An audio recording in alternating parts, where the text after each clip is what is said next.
What would you do if the person who destroyed your life walked back into it?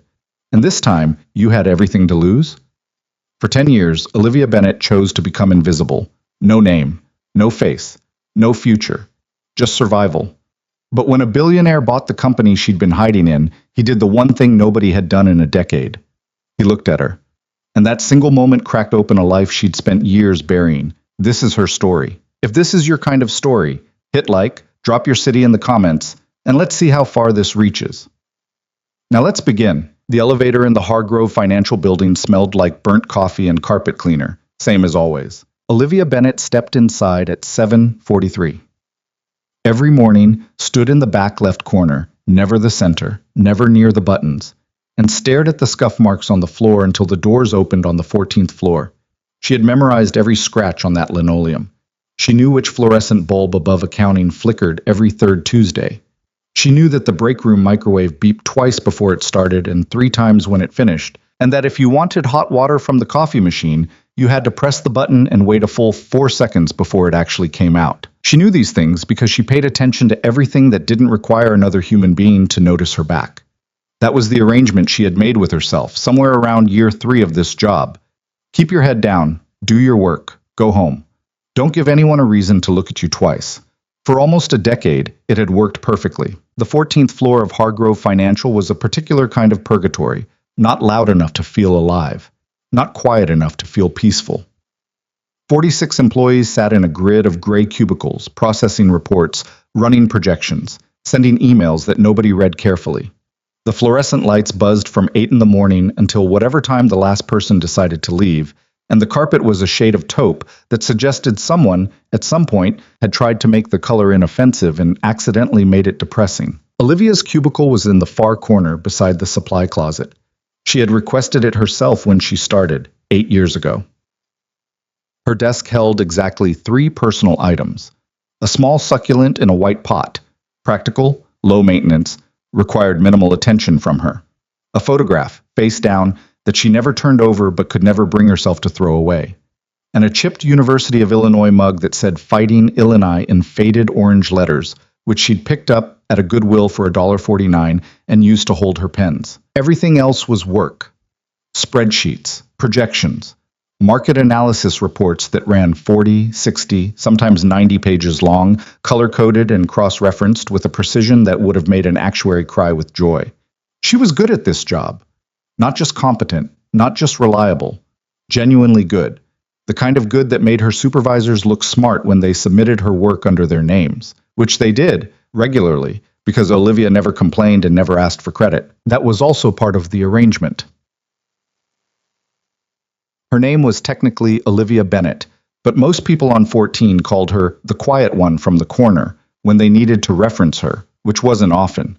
Her direct supervisor, a round-faced man named Greg Paulson, who wore the same navy suit every Monday and smelled permanently of spearmint gum, referred to her as my analyst in meetings he took credit for attending. He had mispronounced her last name as Barnett for the first 6 months. She hadn't corrected him. Her wardrobe was a study in camouflage. Oversized cardigans in beige, brown, and gray, slacks that were one size too big, sensible shoes that made no sound on the carpet. Her hair, a warm chestnut brown that would have been striking if she'd let it be, was kept in a bun so tight it looked like a deliberate act of punishment. The glasses she wore were thick-framed, practical, slightly too large for her face. She was 30 years old and looked both younger and more exhausted than that. You should update your look, her coworker Janet had once offered, with the particular brand of unsolicited kindness that's really just judgment in better packaging. You'd be pretty if you just, I'm comfortable, Olivia had said. Not rude, not warm, just a door quietly closed. Janet had not brought it up again. The morning everything changed began the same way every morning began. Coffee, spreadsheet, pretend to be furniture. The company-wide email had come out 3 days earlier. Hargrove Financial has been acquired by Cole Capital, effective immediately. We look forward to welcoming our new ownership and leadership team. But the 14th floor had treated it with the same energy they treated most corporate communications. Mild irritation followed by complete indifference. He's 32, Janet said from the cubicle next to Olivia's, not looking up from her screen. She'd been on her phone most of the morning, cycling through articles about Nathan Cole with the focused intensity of someone doing actual research. Self-made. Like genuinely self-made. No family money. Started his first company at 23. Hmm, said Derek from accounting, who sat across the aisle and was currently eating a breakfast burrito, despite it being 11 in the morning. He's got a kid, Janet continued. His wife died a few years ago. Little girl, like 5 or 6, I think. Hmm. He's also, and I'm just noting this factually, extremely good looking. Janet, Derek said. I'm just saying. Olivia said nothing. She was 63 pages into a quarterly risk analysis that was going to require her to rework the third sector projections, because whoever had entered the municipal bond data in August had made a decimal error that no one had caught, including Greg, including the senior analysts, including the compliance team. She had caught it at 8:15 this morning. She would fix it, and no one would know she'd fixed it, and Greg would submit the corrected report and feel good about himself. The arrangement, well, Nathan Cole arrived on a Wednesday. Olivia knew he'd arrived because the energy on the 14th floor changed the way a room's energy changes when a storm is coming. Something electric and nervous moved through the cubicle grid. People sat up straighter. Someone in marketing apparently changed their shirt in the bathroom. And Greg Paulson appeared from wherever Greg Paulson went during the hours he wasn't at his desk, and stood near the elevator in a posture that suggested he'd been practicing it. Olivia did not look up from her decimal error. She heard voices. Several, then a quieter one that had a quality of stillness to it, like someone who didn't need volume to command attention. She heard Greg laughing too loudly at something. She heard Janet whisper, "Oh wow," to herself, which was the kind of thing Janet said when something genuinely surprised her. She fixed the decimal. She moved on to page 64. The voices got closer. "Restructuring decisions until we've actually met everyone, not just leadership," the quieter voice was saying. It had a low, even quality, the kind of voice that didn't rush itself. "I want floor-by-floor briefings. Actual employees, not just the managers." Greg laughed again, slightly less confidently this time. Of course, though I'm not sure there's much to see down here. Most of the heavy lifting happens on 18. Then we'll do 18 after we do 14. Footsteps. Closer now." Olivia turned a page. She was aware, on some background level, that people were looking up from their screens and straightening their spines as the group moved through the floor. Greg leading, flanked by 2 men in suits who had the specific posture of people whose job it was to stand near important people. And behind them, the quiet voice. She kept her eyes on the report. Page 65. Municipal Bond Subcategory C. Revised projection following decimal correction. Excuse me. She looked up. Nathan Cole was not what she'd expected, which was strange because she hadn't expected anything. She hadn't let herself. I was tall, which the internet had not mentioned, with dark hair that had the look of someone who ran a hand through it regularly and didn't much care after that. His suit was good, clearly expensive, the kind of fit that required actual tailoring rather than off-the-rack luck. But he wore it like he'd forgotten he had it on. There was a slight looseness to his tie. His shoes were immaculate, but the left one had a tiny scuff near the toe that no one had caught. She noticed the scuff. She noticed everything, always.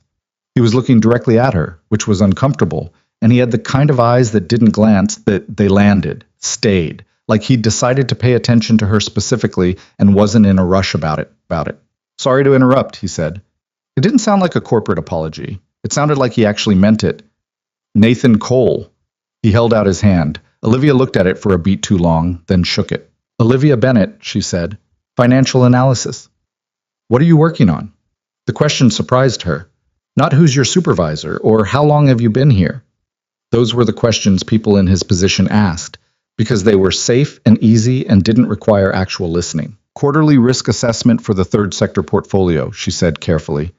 There was a decimal entry error in the August municipal bond data that propagated through about 40 pages of projections. I'm correcting it. Something shifted in his expression. Not dramatically, just a small recalibration, like a compass needle finding north. "How long has the error been in there?" "Since August." He paused. "How many quarterly reports has it affected?" 2. This would be the 3rd. "And no one caught it?" She held his gaze. "I caught it this morning," she said. A silence. Behind Nathan, she could see Greg Paulson's expression doing something complicated and unpleasant. Nathan Cole looked at the stack of reports on her desk, then at her screen, then back at her. "How long will the correction take you?" "I'll have a clean version by end of day. Send it directly to my office," he said. "Not through..." He paused. "Just directly." He said it without drama, without any visible intention to embarrass Greg, who was standing 4 feet away.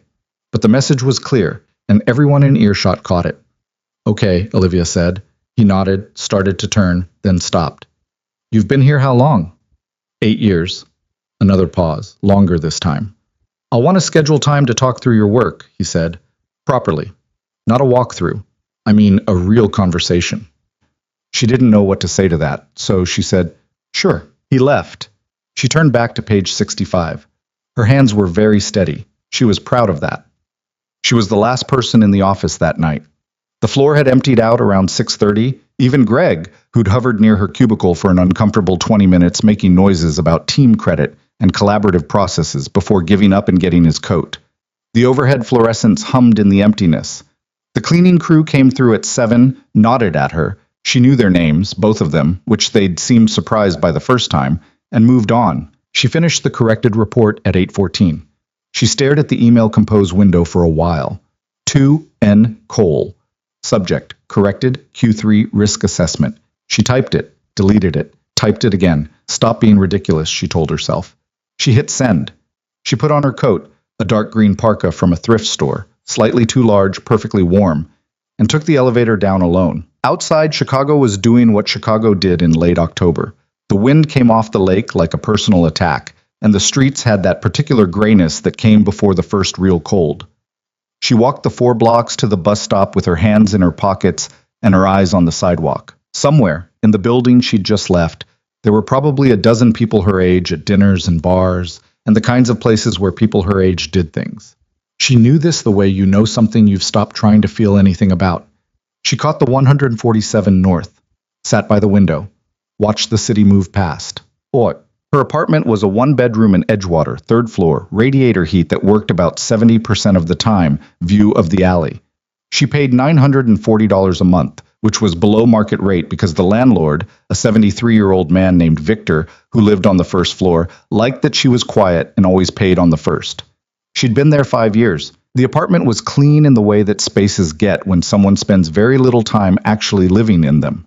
Functional furniture, no art on the walls, a bookshelf so overloaded it had started to bow slightly in the middle. Her kitchen had exactly the ingredients for the 12 meals she rotated through on a 2-week schedule, because she'd discovered, at some point in her mid-20s, that having to think about what to eat was energy she couldn't afford. She made pasta. She ate it standing at the counter because the table was covered in the side project she'd been working on for 3 months. Her own independent market analysis, a 60-page theoretical restructuring proposal for exactly the kind of mid-cap financial services company she worked for, cross-referenced and color-coded, that no one had asked for and no one would ever see. She did it because her brain needed somewhere to go. She sat on the couch with the pasta and the television on low, a nature documentary she wasn't watching, and thought about Nathan Cole's eyes landing on hers and not moving. She thought about how that had felt. Dangerous, she thought. That's what that felt like. She knew exactly what happened when someone looked at you and saw something they wanted to keep. She turned off the television and went to bed. The thing about disappearing was that it required constant, exhausting maintenance. Olivia had gotten good at it over the years, the same way you got good at anything you practiced daily, but it wasn't a natural state. It required active work, the downcast eyes, the unremarkable clothes. The voice kept deliberately flat and quiet, the habit of eating lunch at her desk instead of the break room, of taking the stairs when she knew the elevator would be full, of answering questions with exactly as many words as needed and not one more. It wasn't that she was shy. She had been, once, the opposite of shy. She was 20 years old when she met Daniel Ashford, which was the kind of age at which you can be forgiven for believing that love is straightforward and that rich, charming men are exactly what they appear to be. The Ashfords were Chicago money, not new money, with the flashy awkwardness of people still getting used to it, but old money, the kind that had been comfortable long enough to become quiet about it. Daniel was 26, well-dressed, funny in the way that men who've been told they're funny all their lives are funny, and he had paid attention to a college junior from a regular family in a way that felt, at the time, like being chosen. She'd been stupid enough to feel chosen. They dated for a year and a half. Got engaged at a dinner she'd thought was just a dinner. The ring was a family ring, 3 stones, old setting, clearly significant. And the look on Daniel's face when he put it on her finger looked real to her. She'd been stupid enough to think it was real. She never found out exactly what she did to deserve it. That was the part that had kept her awake more nights than she could count, the not knowing. She'd turned it over and over for years, examining it from every angle, trying to locate the specific thing that had made her a target rather than a person. What she knew was this. At 22, engaged and finishing her business degree and starting her first real job at a downtown financial firm, someone had leaked photographs. The photographs showed a woman who appeared to be Olivia in compromising situations with men she had never met. The quality was convincing, good enough to make people pause before deciding it wasn't real, which was all it needed to be. Within 72 hours, the images were on the boards that powerful men used to destroy women they found inconvenient. Within a week, they'd reached the Ashford family. Within 10 days, Daniel had returned the ring without a conversation, by courier, in a box, with a note from his family's lawyer. Within a month, her employer had let her go. Performance concerns, they'd said, and no one had made eye contact. Her mother had called and said, in the careful voice of someone trying very hard not to say what they were thinking, "Olivia, I just hope you understand what this looks like." And Olivia had understood, right then, that the people who were supposed to know her, who had known her entire life, had looked at those photographs and chosen to wonder. She was 22 years old. She left the apartment she'd shared with a roommate, moved into a studio in a neighborhood where no one knew her name, and spent 6 months barely leaving except for groceries. Then she applied for a data entry position at a company called Hargrove Financial, where nobody knew her face or her name or her story. She wore bigger clothes. She got glasses. She kept her eyes down.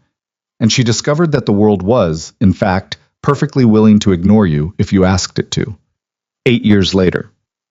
Nathan Cole's assistant, a crisp, efficient woman named Paula, who spoke in complete sentences and clearly ran more of the operation than her title suggested, called Olivia's desk at 9:15 Thursday morning. "Mr. Cole would like to schedule a meeting with you," Paula said. "This afternoon at 3, if that works." "Sure," Olivia said. "It'll be in his office on 18. Do you know how to get to 18? "I'll find it." She spent the rest of the morning not thinking about it, which meant she thought about almost nothing else. She fixed 2 more projection errors she'd found in a subreport from Q2, added 17 footnotes to a compliance document Greg had submitted half-finished, and reorganized 3 months of bond data into a cleaner format that would have taken the junior analyst 3 days to do. At 2:40, she went to the bathroom, looked at herself in the mirror for a longer time than she usually allowed herself to, and then looked away. She went up to 18. The 18th floor was a different building. Not literally.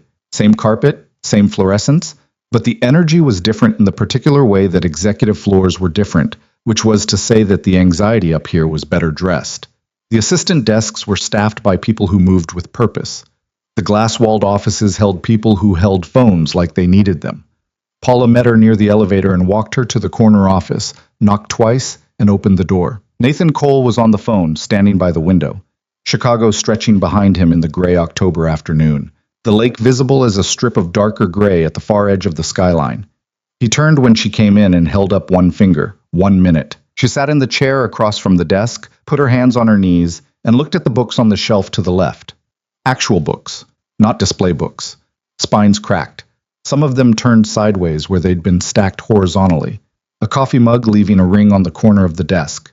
A child's drawing, framed, of what appeared to be a cat with 6 legs, next to a small handwritten caption that said, "Emma age 5, Daddy's best cat." She was almost smiling at the 6-legged cat when he got off the phone. "Sorry," he said, sitting down. "Emma's babysitter canceled and I was trying to—" "It's fine, I sorted it." He picked up a pen, set it down again. "Thank you for sending the report last night." "Sure." "I read the whole thing." She hadn't expected that. "The whole 93 pages? 94, once you count your methodology appendix." He looked at her with that direct quality again. "You redid the third sector projections going back 4 months. That was beyond the scope of the correction." "The error affected more than August," she said. "If I was going to fix it, it made sense to fix all of it." "Did Greg ask you to do that?" A pause. "No." "Did anyone ask you to do that?" "No?" He was quiet for a moment. "How many of these reports go out under other people's names?" he asked. It was a careful question. Not your work specifically, but the general architecture of the place. She recognized the tact. "I don't know what you mean," she said. "I think you do." Another pause, longer this time. I do my job, she said. The rest isn't my business. Okay. He didn't push. I want to talk about your work specifically, though, not anyone else's. Yours. The analysis you submitted. Can you walk me through your methodology on the third sector restructuring? And here was the thing she'd been bracing for, some version of condescension or corporate theater, except he asked it like he genuinely wanted to know. And then he actually listened while she answered, not in the way people listen when they're waiting for you to finish, but in the way that meant he was tracking what she said and filing it somewhere useful. He asked 3 follow-up questions, each one sharper than the last. She answered all 3. Okay, he said when she finished. I want to offer you a position. She'd suspected this was coming and had spent the morning deciding how she felt about it. Senior financial analyst, he said, with direct reporting to my office. It would mean a significant increase in visibility, your name on the reports, representation in strategy meetings, the whole thing. Visibility. That word sat in her chest like a stone. I need time to think about it, she said. He nodded. That was it. Just a nod, no pressure, no salesperson energy. There's no rush, he said. She stood to leave. At the door, she stopped herself from asking the question for 3 full seconds, and then asked it anyway. The child's drawing, she said. Is that your daughter?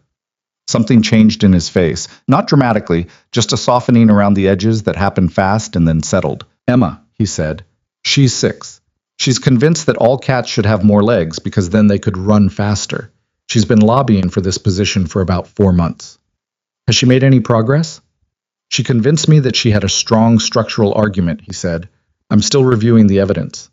Olivia was smiling before she caught herself. The report, she said. I'll think about the position. Take your time. She walked back to the elevator. Her heart was doing something unfamiliar and inconvenient. She did not take the position. She asked for 2 more days to think, which became a week, which became her sending Paula a carefully worded email saying that she was grateful for the consideration, but preferred to remain in her current role at this time. Paula replied, Understood. Mr. Cole would still like your analysis input on the restructuring if you're open to it. No pressure. No pressure. She stared at those 2 words for a long time. Greg stopped by her cubicle that same afternoon with the specific energy of a man who had heard something and was trying to determine how much of a threat it was. Heard you had a meeting upstairs, he said, in the tone that pretended to be casual. Quarterly report follow-up, she said. Right. He lingered. If there's anything going on there, anything that affects the team, you know you can always come to me first as the team lead. Sure, Greg. He left. She watched him go. Team lead, she thought. Sure. Itang. Nathan Cole began stopping by the 14th floor. Not every day, maybe twice a week, sometimes once, and always with a reason. He needed data from a specific report. He had a question about a methodology. He wanted a second look at a projection figure that didn't match another document. The questions were legitimate. She checked. But he also, each time, spent a few extra minutes just talking. Not the performative small talk of corporate interaction, but actual talking. He asked her once what she thought about the proposed bond market restructuring that had been in the news. She told him carefully, then realized she'd been going for 3 minutes and stopped. Keep going, he said. She kept going. He asked her once, in the break room where she'd been eating lunch at 7:30 because she'd worked through noon, whether she ever actually left the building before sunset. Sometimes, she said. When? Weekends. He laughed. It was a real laugh, not the networking kind, but the kind that surprised him slightly. Like her answer had been funnier than he'd expected. She liked that laugh more than she was comfortable with. The family event was a mistake. That was what she told herself afterward. A mistake, a lapse, a failure of the careful maintenance required to stay invisible. Hargrove Financial's fall employee event was technically optional, but Greg had sent a team email with enough passive-aggressive, non-optional energy that 5 of them had shown up on a Saturday afternoon to a rented event space in the West Loop that had a catered lunch and a supervised activity area for employees who'd brought their children. Olivia had not planned to stay longer than 45 minutes. She was standing near the back of the room with a plate she wasn't eating from when she felt something at approximately knee height make contact with her leg. She looked down. A small person was staring up at her. Dark hair and 2 uneven pigtails, clearly self-done or done by someone who had tried their best and lost. Brown eyes with the particular focus of children who are deciding whether you are interesting. A purple dress with a sequined unicorn on the front. 1 shoe untied. You have a big sweater, the small person said. I do, Olivia agreed. It looks like my grandma's couch. That's... She paused. Yeah, that's fair. The child seemed satisfied by this response. She continued to stare. Your glasses are big. They are. I need glasses, but my dad says I might not have to get them because my eyes might fix themselves. I want the pink ones. She tilted her head. Are you sad? The question arrived without preamble or warning, the way only children could deliver something like that. I'm not sad, Olivia said. You look a little sad. I'm just... She stopped. What was she? Tired. Always tired, but not in a way she knew how to explain to a 6-year-old. I'm a little tired. My dad gets tired too, the child said, with the authority of someone reporting confirmed fact. He works a lot, but then we watch movies and he feels better. She considered Olivia with the seriousness of someone making a decision. I'm Emma. I know, Olivia said. I'm Olivia. Emma nodded, like this had been confirmed to her satisfaction. Then she held out her hand, a very formal gesture from a very small person, and Olivia shook it, because what else do you do? Your shoe's untied, Olivia said. Emma looked down, then back up. I can't do the bunny ears right. Want me to show you? Emma sat down on the floor immediately, with the decisiveness of someone who had been waiting for this offer. Olivia set her plate on the nearest table and crouched down. Okay, she said. Both laces equal length first. See how yours is uneven? Emma nodded. Fix that first, always. Why? Because if they're uneven, the knot will be off center and it'll come loose faster. Oh, this seemed to make sense to Emma. My dad always does it too fast for me to see. Most people do. Olivia evened out the laces. Okay, bunny ears are fine, but there's actually a faster way that makes a tighter knot. Do you want the fast version or the bunny version? Emma considered this with genuine gravity. Fast version. Good choice. She walked her through it twice. Emma got it on the third try, looked at her shoe, and then looked up at Olivia with the specific expression of a child who has just accomplished something real. I did it, Emma said. You did. Can I learn the other one too? Olivia had been kneeling on the floor of a corporate event space for 6 minutes, which was not what she'd planned for her Saturday.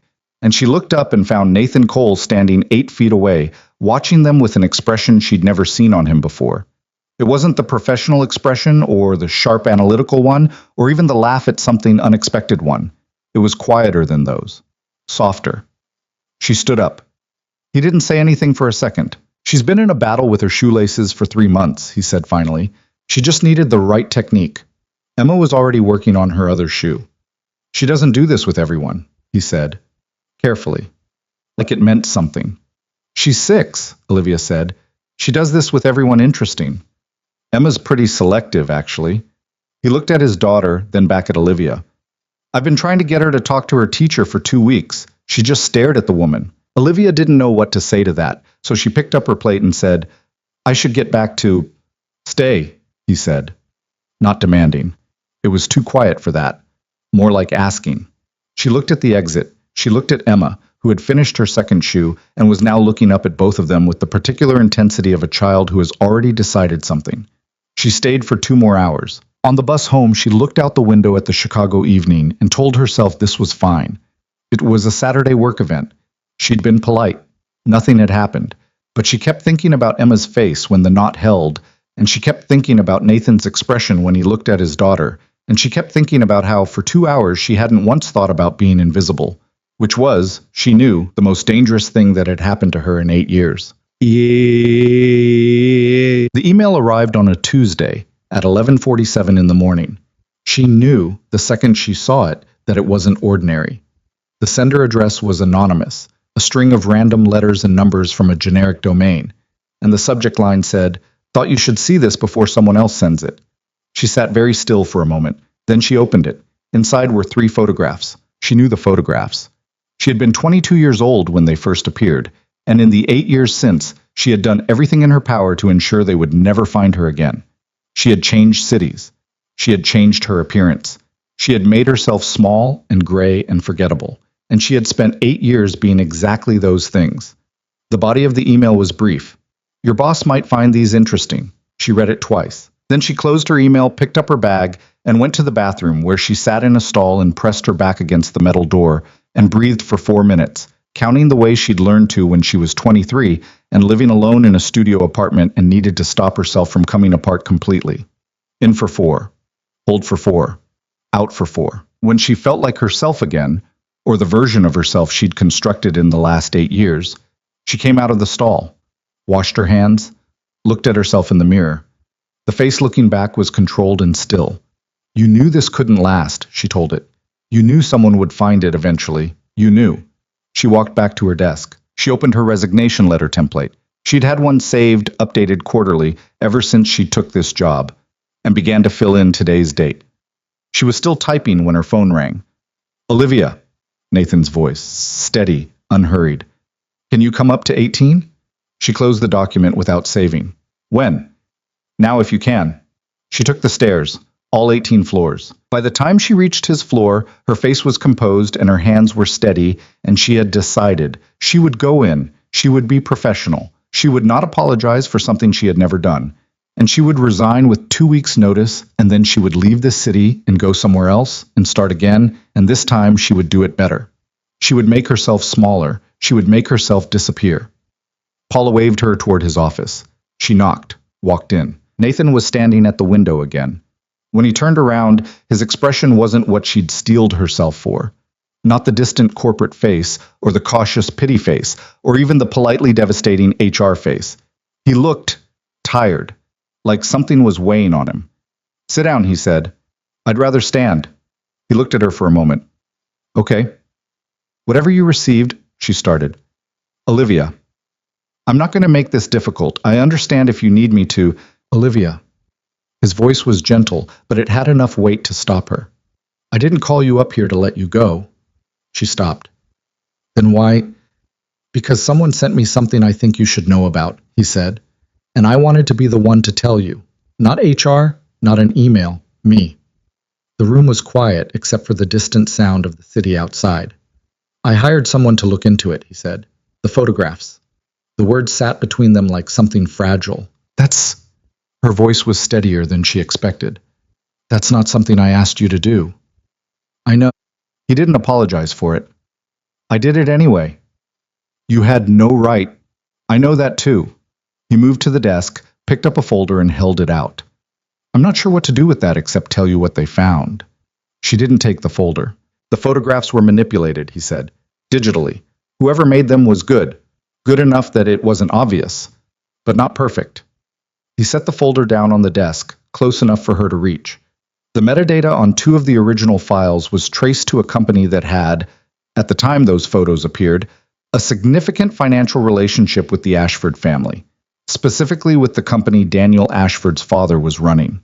The silence after those words was very long. What company? She said. He told her the name. She knew it. She had worked 3 floors below that company's former client accounts for 8 years without knowing. The working theory, Nathan said quietly, is that someone in that network had a reason to want your engagement to end. You had access to Ashford family financial information that... He stopped. They were afraid of what you might see. She absorbed this slowly. They destroyed me, she said, because they were afraid I'd look at the wrong spreadsheet. Yes. They didn't even... Her voice cracked, just once, and she pressed her teeth together until it stopped. They didn't even know I would. They just decided it was easier to eliminate the risk, he said. She stood very still. Olivia, he said, don't. She held up one hand. Don't say something kind right now, please. I need a minute. He didn't say anything. She stood at the window and looked at Chicago. 8 years of this city. 8 years of making herself disappear. 8 years of her mother's careful voice, and Daniel's courier-delivered ring, and the colleagues who hadn't made eye contact on her last day. 8 years of believing, somewhere underneath everything, that maybe she'd done something. Maybe she'd been careless. Maybe she'd deserved some portion of it. She hadn't. She hadn't done anything. I'm not going to cry in your office, she said finally, to the window. You can if you want. I'm not going to. Okay. She turned around. Her eyes were dry. Her voice was level. Her hands were not shaking, which she was grateful for. I'll still need time to think about the position, she said. Nathan Cole looked at her for a long, quiet moment, and then he said, take all the time you need. She walked to the door and she held it together all the way down the stairs, all the way through the 14th floor to the supply closet corner. And she sat in her chair and she put her hands flat on the desk, and she looked at her succulent in its white pot and the face-down photograph, and the fighting. Illini mug with the pens. And she thought, 8 years, 8 whole years. She didn't cry, but she didn't open the resignation letter either. She didn't open the resignation letter for 3 days. It sat in her drafts folder like a loaded question. Subject line blank, body text half finished, the cursor blinking in the space where she'd stopped typing. Every morning she opened her laptop, saw it sitting there, and closed it again. Not a decision, exactly. More like a postponement. One more day, just one more. The corrected quarterly report had gone out under her name. That was the first thing she noticed on Wednesday morning when the finalized document landed in the company-wide distribution. Not Greg's name in the author field, not Hargrove Financial Analysis Team, but Olivia Bennett, Senior Financial Analyst, acting. She stared at it for a long time. Greg appeared at her cubicle by 9. "Just so you know," he said, in the voice he used when he was angry but had decided to perform reasonableness. That title designation was put in by Nathan's office. "I wasn't consulted." "Okay," she said. "I'm not saying it's a problem. I'm just saying I wasn't consulted." "Okay, Greg." He lingered for another few seconds, which was what he did when he wanted someone to ask him to elaborate, then left when she didn't. She looked at her name in the author field again. Olivia Bennett. Just sitting there, public, on a document that would go to board members and senior leadership and clients and anybody who requested it. Her first instinct was to ask someone to change it. Her second instinct, quieter, newer, something she'd been afraid to let herself have, was to leave it alone. She left it alone. That afternoon, she got a calendar invitation from Paula. Standing meeting, Thursdays 2 p.m., Nathan Cole's office, financial strategy review. She accepted it before she could think too hard about whether she should. This was how it started, not with any single dramatic moment, but with small decisions accumulating like sediment. Her name on a document, a meeting accepted, a lunch break actually taken in the break room instead of at her desk. Nathan never mentioned what he'd told her in his office about the photographs. He didn't bring it up the following Thursday when she came upstairs and they spent 90 minutes going through the proposed restructuring of the company's mid-tier portfolio, and he didn't bring it up the Thursday after that. He simply behaved like someone who had filed the information away and was now waiting for her to do something with it on her own timeline. She found this more disorienting than anything else he could have done. Their Thursday meeting settled into a rhythm that felt, after the third week, almost normal. She'd come up at 2 with her laptop, and whatever she'd been working on, he'd have coffee already made. Black for him, and he'd started keeping a box of English breakfast tea because she'd mentioned once offhandedly that she didn't like coffee, which she'd thought he hadn't registered. They'd work through whatever she'd brought. He'd ask questions she had to actually think about, and then somewhere around 3:30, they'd end up talking about something adjacent to work.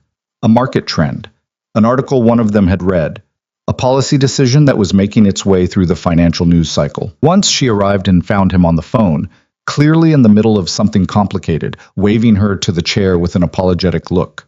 She sat down and started reading through her own materials, and he finished the call 8 minutes later and said, without preamble, "Sorry, Emma's preschool called. There was an incident involving a fire truck made of Legos and another child's finger. Is everyone okay?" "The Lego fire truck is fine. The finger needed ice." He sat down, rubbed the back of his neck. "She's 6. She's trying to construct an operational emergency vehicle fleet. I genuinely don't know what to do with that." "Encourage it," Olivia said. "It keeps injuring people." "The engineering impulse, not the specific vehicle." She paused.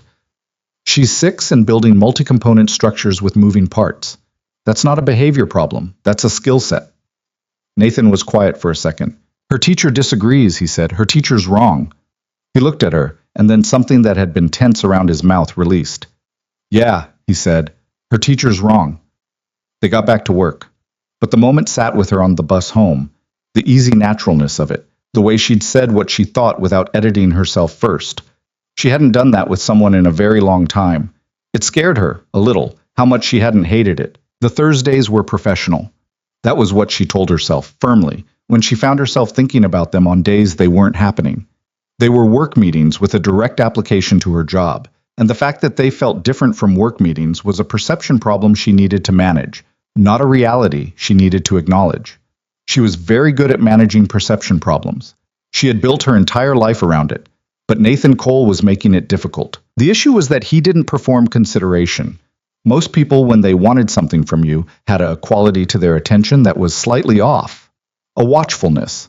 An agenda lurking just below the surface. She'd gotten good at reading it, had developed a specific sensitivity to it over the years, the way someone who's been burned gets careful around heat. Nathan wasn't watchful. He was just present.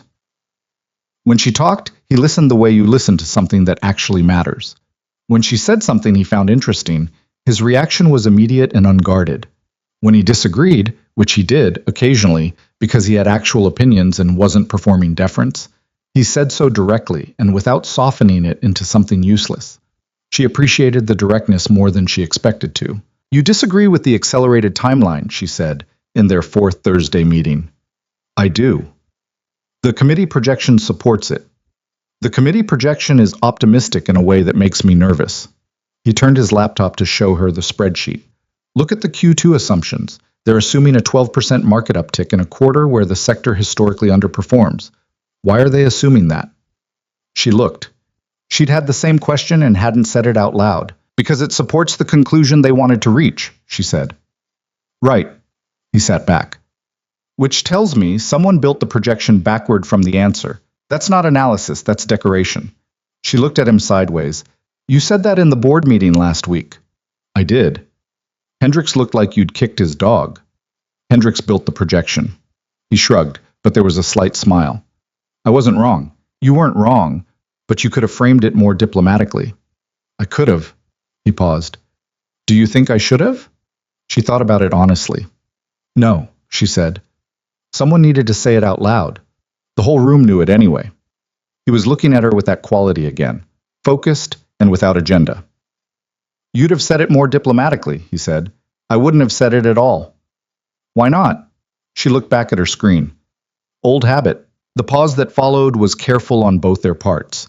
Him not pushing, her not elaborating, the space between them holding something they'd both decided, by unspoken agreement, to leave alone for now. The Sunday between their fourth and fifth Thursday came with the first real snow of the year, which arrived in Chicago the way early snow always did.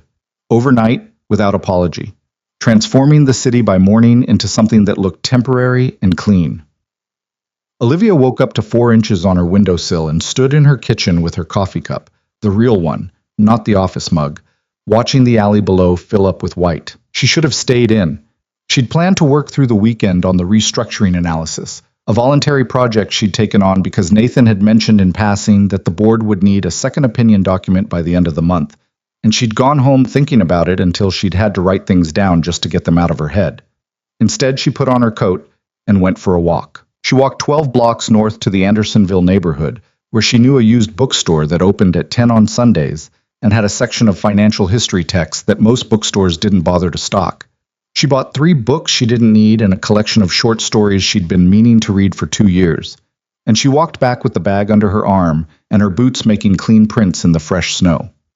She felt, for no good reason she could articulate, almost okay. When she got home, there was a text from a number she'd saved as Nathan Cole, work, because she'd felt it necessary to add the qualifier, to be clear with herself about the nature of the contact.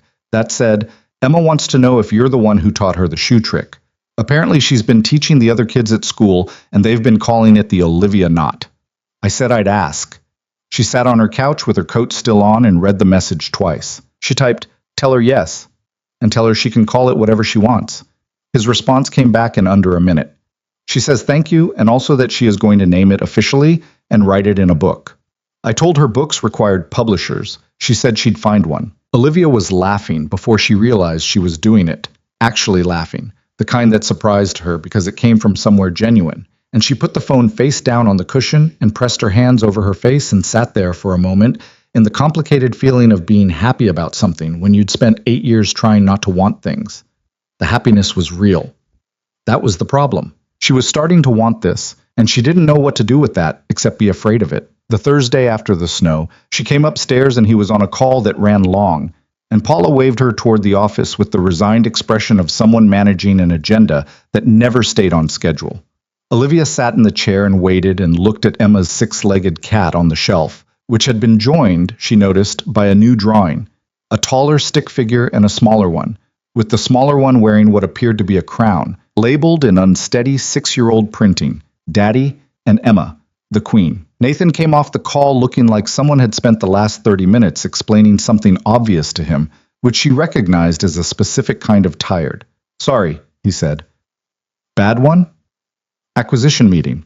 He sat down. The other party keeps trying to revalue the same asset twice under different names. What's the asset? He told her.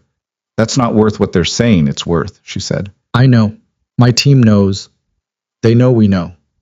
He picked up his coffee, realized it was cold, set it down. They're just betting we'll get tired of the back and forth and pay it anyway. Will you? No. Flat and final. I don't pay for things twice just because someone's patient. She believed him. That was one of the things she'd noticed about Nathan Cole over the weeks.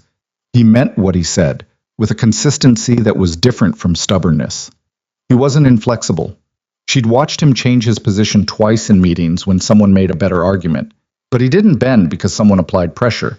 He bent because someone was right. She'd known very few people like that. They worked through the strategy review, and toward the end of the meeting, he asked if she'd thought more about making the acting designation permanent. Senior analyst, she said, just to confirm the parameters.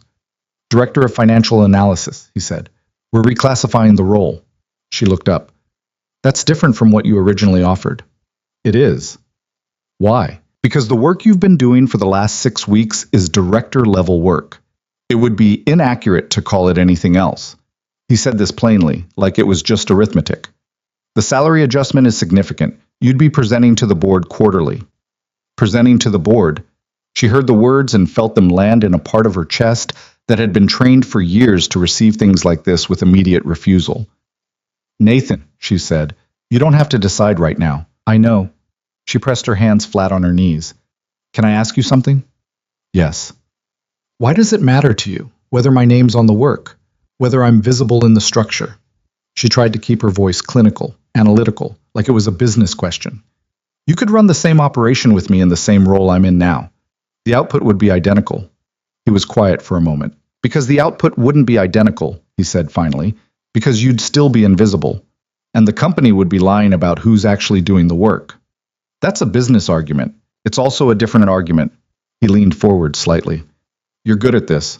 Better than half the people above you in this building. And you know that because you're not an idiot, and it has to... He stopped, started again, more carefully. It has to cost something to be good at something and have someone else take credit for it. Every day. For years. She kept her face still. I manage, she said. I'm sure you do. He didn't say it unkindly. I'm asking if you want to keep managing, or if you want something different. The question was too direct. She wasn't ready for it to be that direct. I'll think about it, she said. She thought about it on the bus home. She thought about it during dinner, standing at her counter. And she thought about it at 2 a.m. when she couldn't sleep and went to sit on her couch in the dark with her hands wrapped around a cup of tea gone cold. She thought about what it would mean to have her name somewhere public and permanent. She thought about the photographs in the anonymous email, still sitting in her deleted folder, and whether the person who'd sent it to Nathan had been satisfied with the silence or was waiting for the right moment to do more. She thought about Emma's drawing on the shelf. Daddy and Emma, the Queen. She thought about how, for 8 years, she had kept herself safe by staying small. And she thought about how safe, lately, had started to feel less like protection and more like a cell she'd gotten used to. She didn't sleep well. 2 days later, she emailed Paula. Please tell Mr. Cole I'd like to accept the director position, effective the start of next month, on the condition that we discuss the transition timeline and reporting structure first. Paula replied within 10 minutes. Thursday's meeting will work. He says, and I'm quoting directly here, good, just good. She stared at that for a while, then turned back to her spreadsheet. The transition was not smooth, because transitions involving other people's egos rarely are. Greg Paulson took the news with the particular expression of a man who had been expecting it for 3 weeks and had spent that time preparing not to show how much it bothered him, which meant he was visibly bothered from the first moment. Congratulations, he said, in a tone that managed to contain both the word and its opposite simultaneously. Thank you, Greg. It's a big jump, Director. He picked up a pen from her old desk, looked at it, set it back down. You sure you're ready for the exposure? Board presentations, media-facing stuff. I'll manage, she said, which was the same thing she'd said to Nathan, except this time she meant it differently. She moved her things to the new office on the 15th floor on a Friday afternoon. It wasn't a large office. It had a window, which felt significant, and a door that closed, and enough space for her to set up her monitors the way she wanted. She put the succulent on the windowsill. She put the Fighting Illini mug on the desk. She left the face-down photograph in the box. She wasn't sure why she'd brought it at all. The first board presentation was in the second week of November. 17 people in a glass-walled conference room on the top floor, the kind of space designed to make you aware of your own heartbeat. She'd prepared for 3 days, rehearsed the verbal portions in her apartment with the door closed, rebuilt her slide deck twice. Nathan was in the room, but he didn't sit at the head of the table. He sat to one side with his usual notepad and gave her the floor without ceremony. She presented for 41 minutes. Hendricks, who'd been running financial analysis presentations at Hargrove for 11 years, asked 3-pointed questions during the Q&A that were designed more to establish his own expertise than to interrogate her data. She answered all 3 and then, on the third one, politely dismantled the assumption behind the question before addressing it, which caused Nathan to make a small note on his pad and caused Hendricks to clear his throat. After the room cleared, Paula caught her in the hallway and said quietly, "That was the best board presentation I've seen in 4 years at this company. And I've seen a lot of bad ones." Olivia blinked. "Thank you." "I'm not flattering you. I'm a very poor flatterer." Paula was already walking. "Thursday's meeting time is moving to 3, by the way. Emma has a school thing at 2:30. Olivia was still processing the fact that Nathan had apparently mentioned his daughter's schedule to his executive assistant in the context of adjusting her work meeting, which was a small, strange thing that lodged itself in her chest without her permission. The board presentation got her a mention in the company's monthly internal newsletter. Her name, her photo. A LinkedIn headshot from years ago that someone had dug up and that she looked at for a long time before clicking away. And 3 sentences about the new direction of the financial analysis department. Her phone got 2 texts that day from numbers she didn't recognize, both congratulatory, clearly from people she'd worked with before in other contexts. She replied to both with brief thanks, and then spent an hour wondering how many people had found that newsletter. Her mother called that evening. Olivia almost didn't answer. She'd maintained a careful relationship with her mother for years. Dutiful phone calls on birthdays and major holidays, the occasional text, a visit at Christmas that both of them endured with polite effort. Her mother wasn't a bad person. She was someone who had made a decision in a crisis and had never been able to walk it back without admitting what it had cost. "I saw something about your company online," her mother said when she answered. "The newsletter. Your photo." A pause. "You look different." "I cut my hair." She hadn't particularly, but something had shifted in how she was carrying herself, and apparently it showed in a 4-year-old LinkedIn photo. "You look good," her mother said, and there was something effortful in how she said it, like a woman climbing toward a thing she couldn't quite reach. "Thank you. Are you—" Another pause. "Are you doing well?" "Really?" Olivia leaned against the window of her apartment, looking at the November city. "I'm getting there," she said. It was the most honest thing she'd said to her mother in 8 years. The silence that followed was the kind that held more than 2 people usually say out loud. Her mother said quietly, "I'm glad." And Olivia knew that wasn't enough, and also knew that it was something, and she stayed on the phone for another 11 minutes and talked about work and the weather and nothing important. And when she hung up, she stood in her kitchen for a while with the feeling of a wound that had been closed for so long you'd forgotten it was there, and then you moved wrong and felt the pull of it. She went to bed early. She didn't sleep well. She hadn't, in general, since the week Nathan had told her what he'd found. The information sat inside her and did things she hadn't finished processing, rearranging things, undoing conclusions she'd been living inside for years. She'd been innocent. She'd known she was innocent, the way you know something you can't prove, and so learned to stop expecting the world to believe. But knowing it and having evidence were different experiences, and the difference was doing something to her. It was making her angry, for one thing. Not the immediate white-hot kind, but she'd moved through that years ago, when it first happened, when she'd sat alone in that studio apartment and felt something that burned so hot it scared her. This was different, quieter and colder. The anger of someone who has been calm for a very long time and is now running out of reasons to stay that way. She hadn't done anything with that anger yet. She wasn't sure she would, but she could feel it under everything, a low heat changing the shape of things. On a Thursday in late November, 3 weeks after the board presentation, Nathan asked her to stay a few minutes after their meeting. Paula had already left. The floor was quiet. The light through the office window had the particular quality of late afternoon November light in Chicago, which was gray and direct and somehow also flat, like the city was tired. He said, "Emma wants to know if you'd come to her school play." Olivia went very still. "Her school play," she repeated. "December 6th. She's playing a tree." He looked at her with the kind of expression she'd come to recognize as his actual face. Not the executive one, the human one. "She drew you a program. It has your name on it. She's been working on it for a week." She drew me a program. "It includes a detailed illustration of the tree costume." He paused. "You are listed, I should mention, as special guest." Olivia pressed her fingers together. This was the thing she'd been trying not to look at directly. Not the Thursday meetings, not the texts about the shoelace knot, not the tea she found on the credenza of his office like someone had thought to stalk it. All of those were things she could categorize under professional relationship with human dimensions, which was a category that existed and was manageable. Emma was different. Emma was 6 years old and had decided Olivia was a person worth drawing programs for, and that was not something Olivia knew how to put in a professional category. "Nathan," she said. "You can say no," he said. "I told her you're busy. She accepts that you might be busy, but she wanted me to ask anyway because, and I quote, people who are busy can still come to important things if they want to." The 6-year-old logic of that was perfectly irrefutable.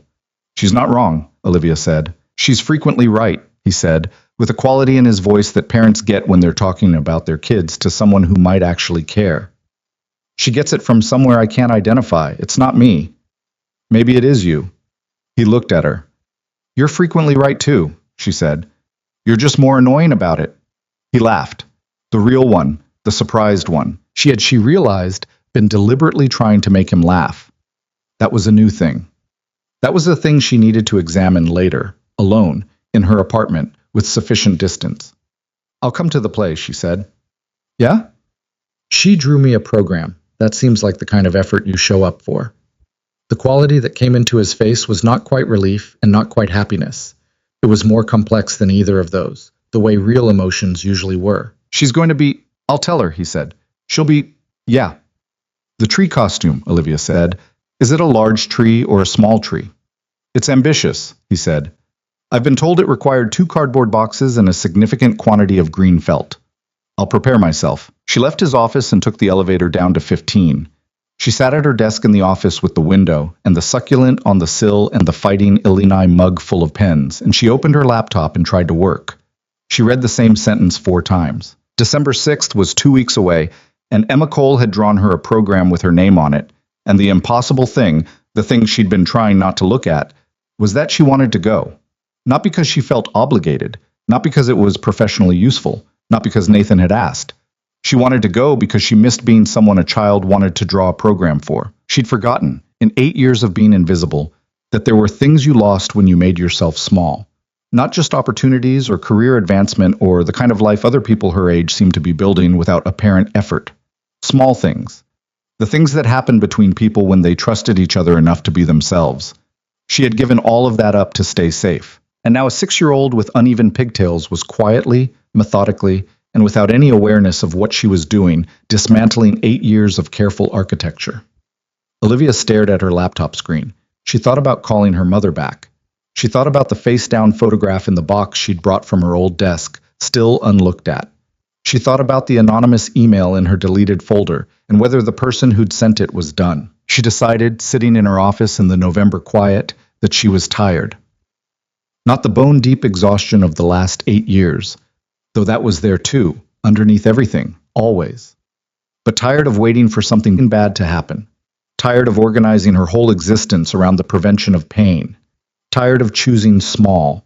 She turned the photograph over. She'd been 22 when it was taken. Her and Daniel at some event. She couldn't even remember which one now.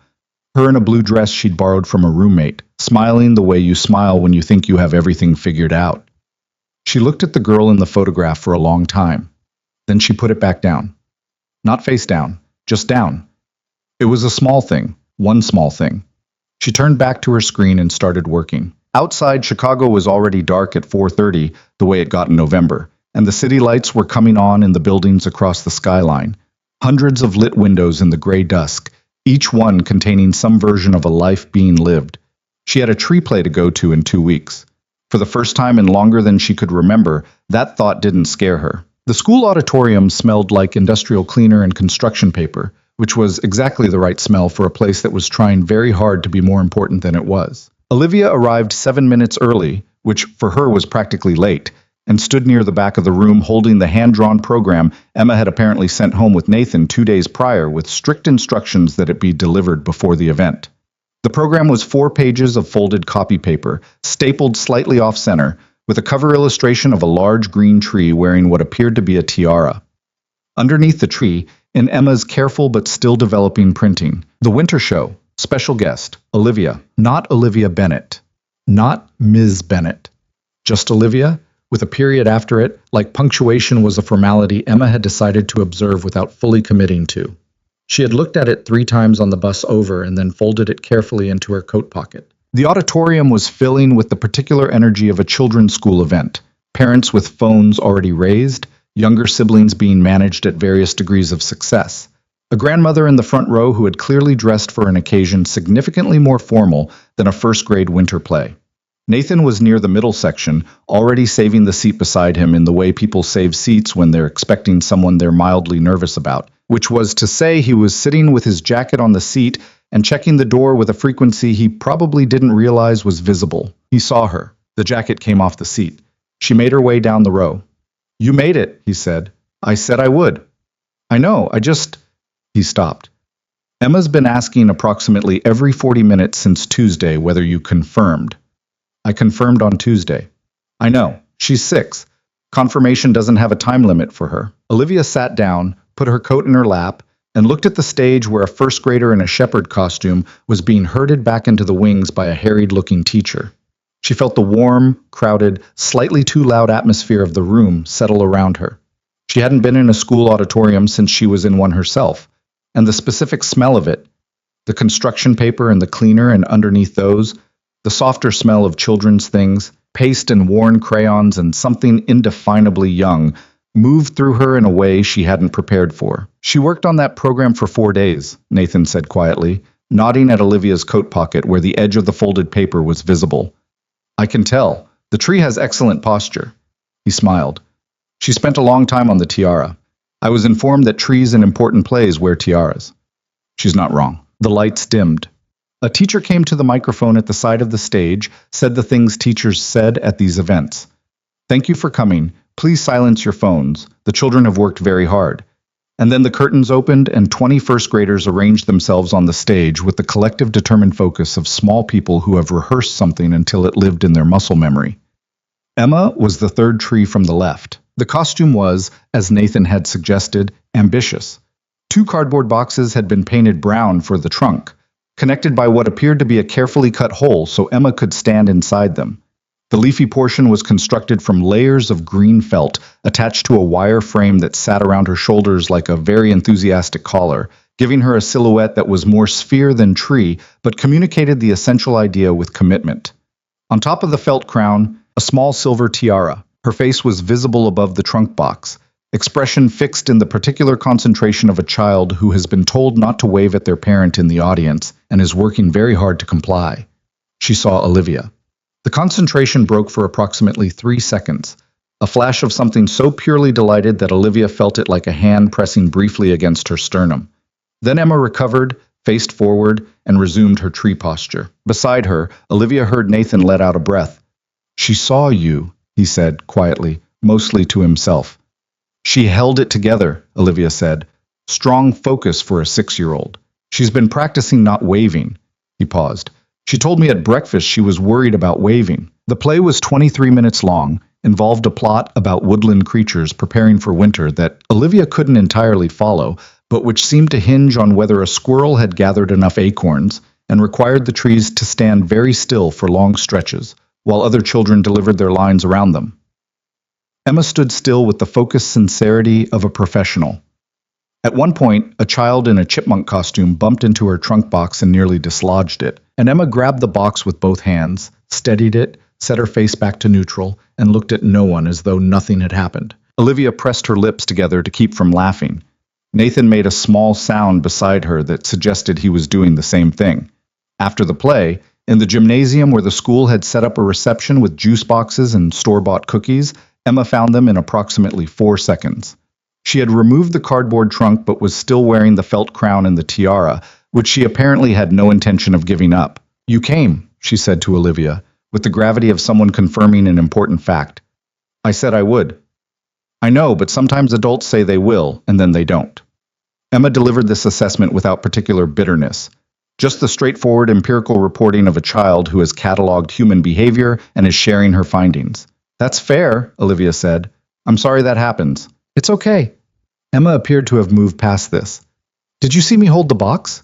When Marcus hit me?" "I saw. Good recovery." Emma nodded with satisfaction. "I practiced falling." She considered this.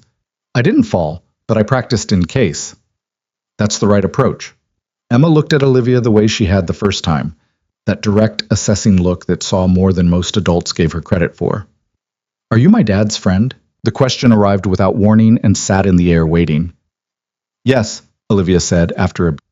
"He doesn't have that many friends," Emma said, matter-of-factly. "He has work people, and then Marcus's dad, Phil, who they watch football with sometimes. But Phil talks a lot about trucks." Nathan, who had been getting juice boxes from the table and was close enough to hear this, turned back with an expression that was somewhere between mortified and helpless. "Emma, it's true," Emma said. "It's not, I have friends. Name them." A pause. "Phil?" "Phil is a trucks friend, not a real friend." Olivia was looking at the gymnasium floor, which was the only way she could keep her face straight. "I have work friends," Nathan said, with the dignity of a man who has lost control of the conversation and knows it. "Those are also not real friends," Emma said patiently. She looked back at Olivia. "You're different, though." "Different how?" Olivia asked. Emma thought about it seriously, pulling on a strand of her hair the way she did when she was working through something. "You don't talk to my dad like he's the boss. You talk to him like he's a person." Nathan said nothing. Olivia could feel him not saying anything beside her, which had a particular weight to it. "He is a person," Olivia said. "I know," Emma said, "but lots of people forget." The reception went another 20 minutes, and Emma moved between her parents and classmates with the social confidence of someone who had thoroughly decided where she stood on most things. Twice she came back to Olivia to report information, once to say that the squirrel boy had apologized for his acorn line delivery, which she felt could have been stronger, and once to show her a friendship bracelet she'd made in class that week. "You can have it," Emma said, holding it out. It was made of embroidery floss in purple and green, slightly uneven, the clasp a simple overhand knot. "Emma," Nathan started. "She doesn't have to—" "I want to," Emma said. She looked at Olivia. "If you want it." Olivia took the bracelet. She put it on her left wrist over her coat sleeve, where it sat slightly too loose but held. "Thank you," she said. Emma examined the result and appeared satisfied.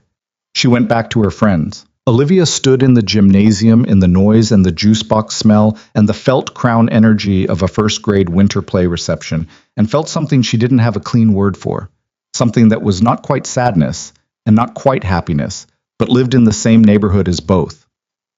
On the walk to the parking lot, Emma between them holding both their hands because she'd decided that was the arrangement, Nathan said quietly, "Thank you for coming." "The program had my name on it," she said, "hard to decline." "Still." He looked at her sideways, in the parking lot light. "It meant something." "I know," she said. And she did. Emma tugged their hands simultaneously. "Can we get hot chocolate?" "It's a school night," Nathan said. "It's 7 o'clock. That's why it's a school night. Hot chocolate doesn't have bedtime." Olivia looked at him. He looked at her. The situation was what it was. They got hot chocolate. She rode the bus home at 9:15 with the friendship bracelet on her wrist and the hand-drawn program in her coat pocket, and the memory of Emma's face when she'd seen her in the audience, and she looked out the window at the December Chicago streets and tried to figure out what she was feeling. She couldn't name it cleanly.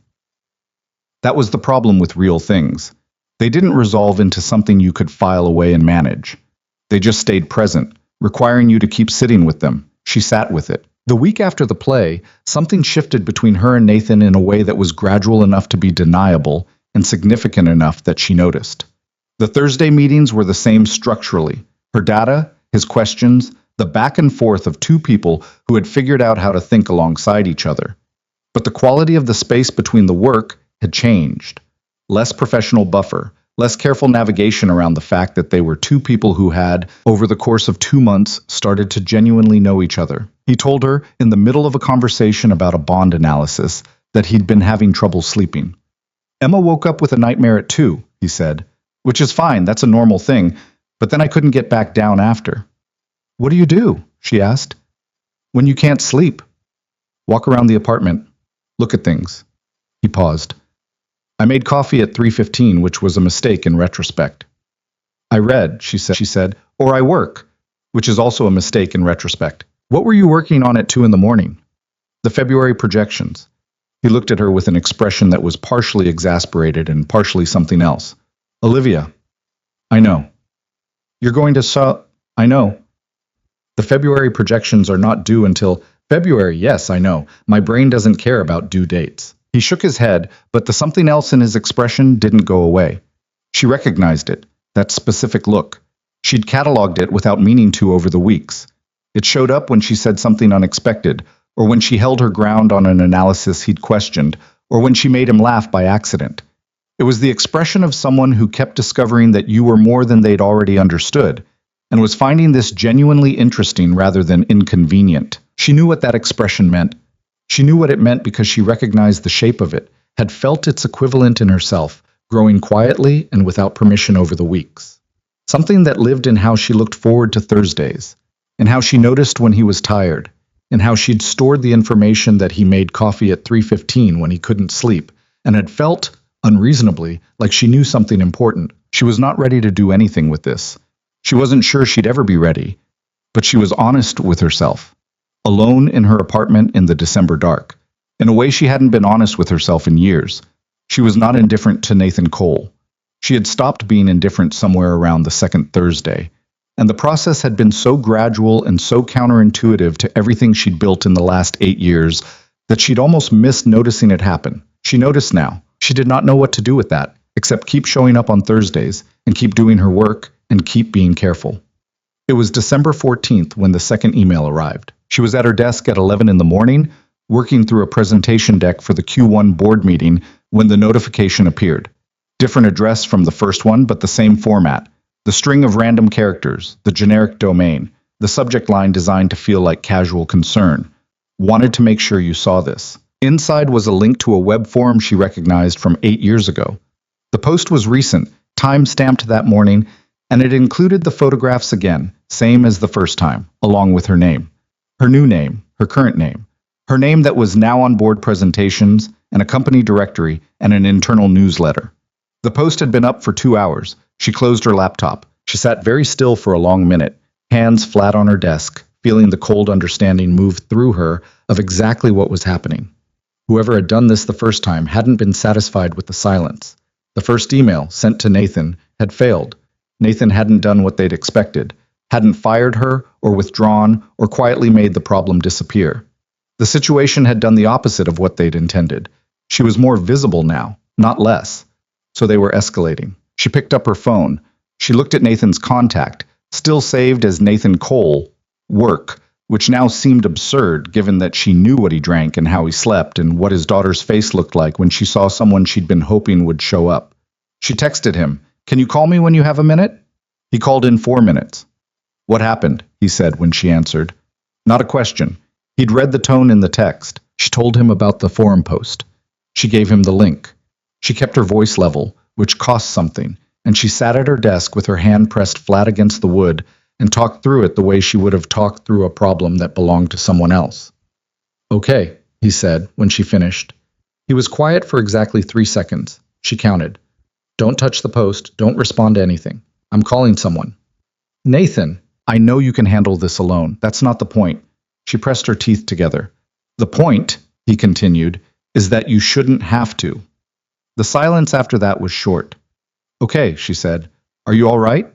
She almost gave him the automatic answer. "Fine, I'm fine, I manage," and then stopped herself. "I'm angry," she said. "Good." His voice had the quality it got when he'd made a decision and was calm on the other side of it. "You should be. Stay angry. I'll call you back within the hour." He called back in 50 minutes. I have a name, he said. I want to tell you in person. She went up to 18. His office had the December afternoon light in it, low and flat through the windows, the city gray outside. And he was standing when she came in, not at the window this time, but near the desk, in the posture of someone who has been sitting with something heavy and has decided to meet it standing up. Sit down, he said. I'd rather stand. I know. He didn't argue it. The person who sent the emails, both of them, works for a private consulting firm that has a long-term contract with Whitmore Capital. Do you know Whitmore? She knew the name. Everyone in Chicago finance knew the name. Ashford Family Money, she said slowly, one of their investment vehicles. The oldest one, the one Daniel's father actually controls. He looked at her steadily. The theory from 8 years ago, that someone wanted your engagement to end because of what you might access. We can prove more of it now. How much more? Enough. He picked up a folder, set it back down. The consulting firm that fabricated the photographs was paid from a subsidiary 3 layers removed from Whitmore. My investigator traced it through shell accounts that were sloppy in ways that only look sloppy in retrospect. They were good enough at the time. She absorbed this. So, Daniel's father, she said. Almost certainly. He paused. There's no way to prove Daniel didn't know. There's also no hard evidence that he did. She heard the carefulness in how he said that, the professional precision of it, the acknowledgement that evidence was different from likelihood.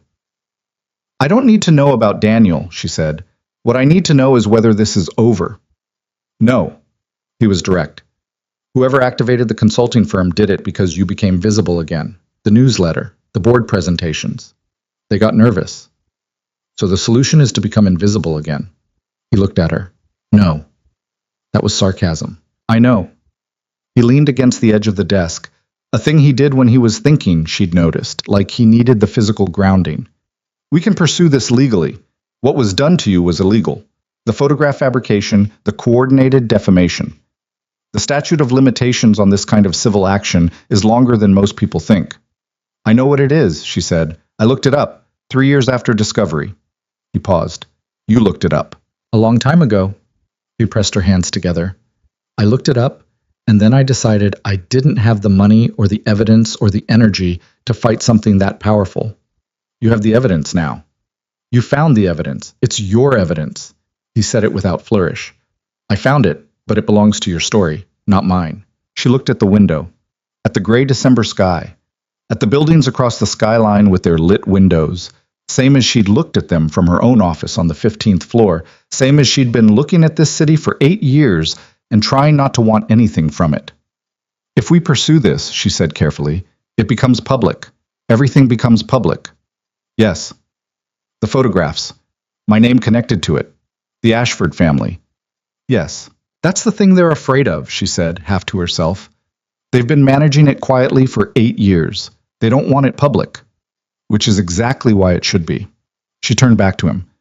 I need time to think about this, she said. Take it. He looked at her, and there was something in his face that was not quite frustration and not quite urgency, but sat between the two. I just want you to know, whatever you decide, I'm not going to quietly make this go away. If you tell me to stop, I'll stop. But I won't do nothing. She held his gaze.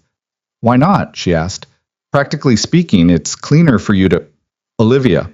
His voice was steady. Don't reduce this to something practical.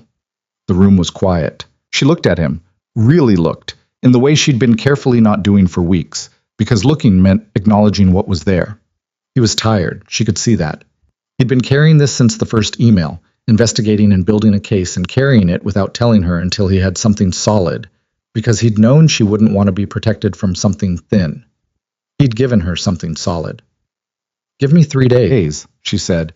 You have all the time you need. She left his office and took the elevator down alone and stood in it with her back against the wall and let herself feel, for the duration of the ride, the full weight of what she was holding. 8 years. A destroyed engagement. A career she'd built from scratch in someone else's shadow.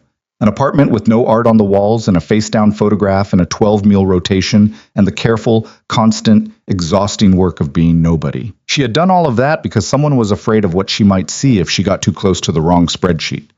That cold anger, the quiet kind, moved through her in the elevator. She let it. The 3 days were not peaceful. She slept badly, ate badly, worked with a kind of feverish focus that was less productivity and more displacement. The restructuring analysis grew to 90 pages because she kept thinking of things to add, which she knew was avoidance but couldn't stop. She called her sister on the second night. She hadn't spoken to her sister, whose name was Claire, in 2 years. Their relationship had followed the same trajectory as the one with her mother. Careful and maintained and honoring the shape of a relationship without filling it with anything real.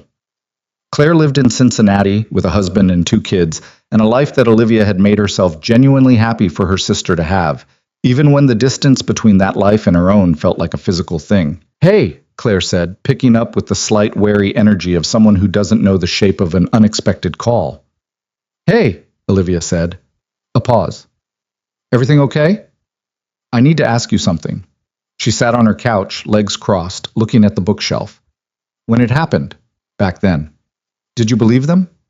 The silence was long enough to be its own answer, but Claire said, "Olivia, I'm not asking to accuse you of anything. I genuinely want to know. I need to understand what everyone was thinking." Another silence. Then, with the specific difficulty of someone telling a truth they've been sitting on for a long time. "I didn't believe it completely, but I didn't know what to think. You were different that last year, distant. And the photos they were fabricated," Olivia said, "professionally. I have proof now." The silence this time was different. "Oh God," Claire said quietly. "Yeah. Olivia, I know. We didn't—" Her sister stopped. "I didn't fight for you, any of us. We let you disappear." "Yes," she said it without cruelty. "I know you did. I'm sorry." Claire's voice was rough. That's completely inadequate. I'm sorry anyway." Olivia pressed the heel of her hand against her sternum, where the feeling was living. "I believe you," she said. They talked for an hour and 40 minutes, the longest conversation they'd had in years. Olivia told her about the evidence and the consulting firm and the Ashford family connection. She told her about the promotion and the board presentation and the hand-drawn program. She did not talk about Nathan directly. Some things were still too new and tender to name out loud to someone she was rebuilding trust with. But she talked. She let herself be known, a little, by someone who'd known her before. When she hung up, her face was wet in a way she hadn't noticed while it was happening. She wiped it with her sleeve and sat in the dark apartment for a while. Then she texted Nathan. "I want to pursue it, all of it. I'll need a lawyer recommendation." He replied in 2 minutes. "I'll have a name on your desk by morning. You don't have to do anything before you're ready." She looked at that for a long time. The next morning, she came to her office and found a handwritten note on her desk. Paula's handwriting, which was extremely good, writing someone else's words. "Attorney, Margaret Chen, Harmon and Associates. She knows the details. She's expecting your call." Below that, in different handwriting, less formal, slightly rushed, the handwriting of someone who wrote notes the way they talked. "You're not doing this alone. N." She folded the note. Put it in her desk drawer. She called Margaret Chen. The conversation lasted 55 minutes, and by the end of it, Olivia understood 2 things clearly. The legal case was solid, and making it would be loud. Margaret used the word loud herself, without apology. "This will be loud, Miss Bennett. The Ashford name generates attention. You should be prepared for it." "I know," Olivia said. "You're prepared?" She thought about the girl in the photograph, the one in the borrowed blue dress at some event she couldn't even remember anymore. She thought about 8 years in a gray cubicle, making herself small. She thought about Emma's face in the auditorium, that flash of pure delight before the professional tree focus reasserted itself. "I'm getting there," she said. She emailed Nathan after the call. Margaret was thorough. "I'm going forward." She estimates 6 to 8 weeks before filing, pending document review. His response came back in under a minute. "Let me know if you need anything." Then a minute after that, "Emma wants to know if you're coming to her school's holiday cookie event on Friday. I told her you're busy. She would like to formally dispute that assessment." Olivia stared at that. She typed back. "Tell her the dispute is noted and accepted. What time Friday?" Then she put her phone down and turned back to her screen. Outside, the December sun was doing its minimal best against the Chicago gray, producing a quality of light that was thin and cold, and also, in its specific winter way, clear. The kind of clear that came from stripped trees and low sun and the absence of anything soft in the air, where everything that was there you could see exactly, No distortion, no flattering haze. She had been hiding for 8 years in weather that felt like this, and had somehow managed to convince herself she didn't mind the cold. She was starting to remember what it felt like to be warm. The Friday cookie event was in Emma's classroom, which was decorated with the enthusiasm of 21 first graders who had been given paper snowflakes and total creative freedom. Olivia arrived to find Emma stationed at a table near the window, surrounded by sprinkle containers, with the authority of someone who had been given jurisdiction over an important resource and intended to exercise it. "You came," Emma said. "I said I would." "Last time you said that too," Emma said, transferring sprinkles onto a star-shaped cookie with the focus of a civil engineer. "I'm keeping track." "I'm glad," Olivia said. "That seems like useful data." Emma handed her the cookie. "You put them on." Olivia put on the sprinkles, following Emma's exacting instructions. Not too many, and don't mix the colors because the blue ones are for stars only. And found herself in a first-grade classroom at 3:15 on a Friday afternoon, surrounded by children and construction paper snowflakes and the smell of sugar, and felt, in a way that was almost embarrassing in its simplicity, completely present, not monitoring the exits, not rehearsing an excuse to leave, not calculating how visible she was or who might be looking, just there. Nathan was across the room talking to another parent, and she was aware of him the way she was always aware of him now, not anxiously, just as a fact of the space. And at some point he caught her eye over the chaos of the cookie table, and the expression on his face was the soft, complicated one she'd been trying not to look at directly for weeks. She looked at it. She let herself look. He looked back and neither of them said anything, because they were in a room full of 6-year-olds with sprinkles, and also because some things don't need words yet to be real. Emma pushed a second cookie into Olivia's hand. "This one is for my dad. Can you bring it to him? It has a lot of sprinkles because he's been stressed." Olivia looked at the cookie, which did in fact have an exceptional quantity of blue sprinkles. "How do you know he's been stressed?" she asked. Emma looked at her with the expression she'd come to recognize as Emma's "this is obvious" face. "He's my dad," Emma said. "I know." Olivia walked across the room with the cookie. Nathan looked at it, then at her. "Emma says you've been stressed," Olivia said. "She wanted you to have this. It has a lot of blue sprinkles because apparently that helps." He took the cookie. He looked at it for a second. "She's been watching me too closely," he said. "She watches everything. You know that." "Yeah." He broke a piece off the cookie, ate it, looked at the window. "The legal thing. My attorney called Margaret to coordinate. It's moving fast." "Is that a problem?" "No." He looked at her. "It's right. It's just, I want to make sure you're ready. Not for the filing, but for what comes after it. The noise." "Loud," she said. Margaret used the word loud. "She's not wrong. I know." She looked at her own cookie. Green tree, no tiara, more restrained than the star she'd decorated. "I've been invisible for 8 years. Nathan, I think I can handle loud." He was looking at her in that way again. "I think you can too," he said. "I've thought that for a while." Emma appeared between them, tugging Olivia's sleeve. "Do you want to see my cubby? I have a picture of my mom in it, and my Legos." The sentence arrived the way Emma's most significant sentences arrived, without ceremony, slipped in between normal things, carrying 10 times its apparent weight. Olivia looked at Nathan, a quick involuntary check. His face was open, not tense. He'd clearly heard and was watching to see how she responded. "Yes," Olivia said to Emma, "I'd like that." The cubby was in the hallway outside the classroom, a small square wooden compartment with Emma's name written on a label in marker, decorated with a sticker of a cat that appeared to have been applied with some determination. Inside, a small drawstring bag, a library book, a single Lego piece that appeared to be a wheel, and a small framed photograph. A woman with Emma's eyes, and a brighter version of Emma's wide smile, sitting in a garden somewhere, laughing at whoever was behind the camera. "That's my mom," Emma said. "She died when I was little. I don't remember her, but my dad tells me about her, and he says she was really funny and liked dogs and was bad at cooking but tried anyway." Olivia crouched down to Emma's level, looking at the photograph. "She looks like someone who laughed a lot," she said. "That's what my dad says too." Emma looked at the picture with the matter-of-fact tenderness of a child who has made peace with something by making it ordinary. "My dad gets sad sometimes about her, but he's better now than he used to be. He's different." "Different how?" Emma considered, pulling the familiar strand of hair. "He smiles more. At home." She looked at Olivia with the direct assessment. since you came to my shoe. The shoelace moment. 4 months ago, in a company event room, Olivia crouching on the floor of a place she'd only gone to because Greg's email had enough passive aggression in it to make refusal complicated. Emma, she said carefully. I'm not saying it in a weird way, Emma said, with the dignity of a 6-year-old clarifying her position. I'm just saying what I noticed. Olivia sat with that. She looked at the photograph of the woman with Emma's eyes. She thought about Nathan saying he's different in the same tone that Emma had used.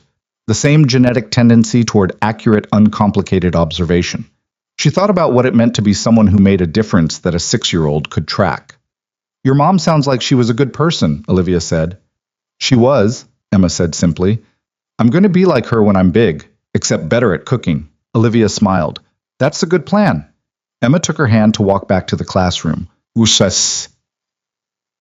Which was simply what Emma did when she'd decided the conversation was complete and the next activity required both of them, and Olivia let herself be led without analyzing it or managing it or deciding what it meant.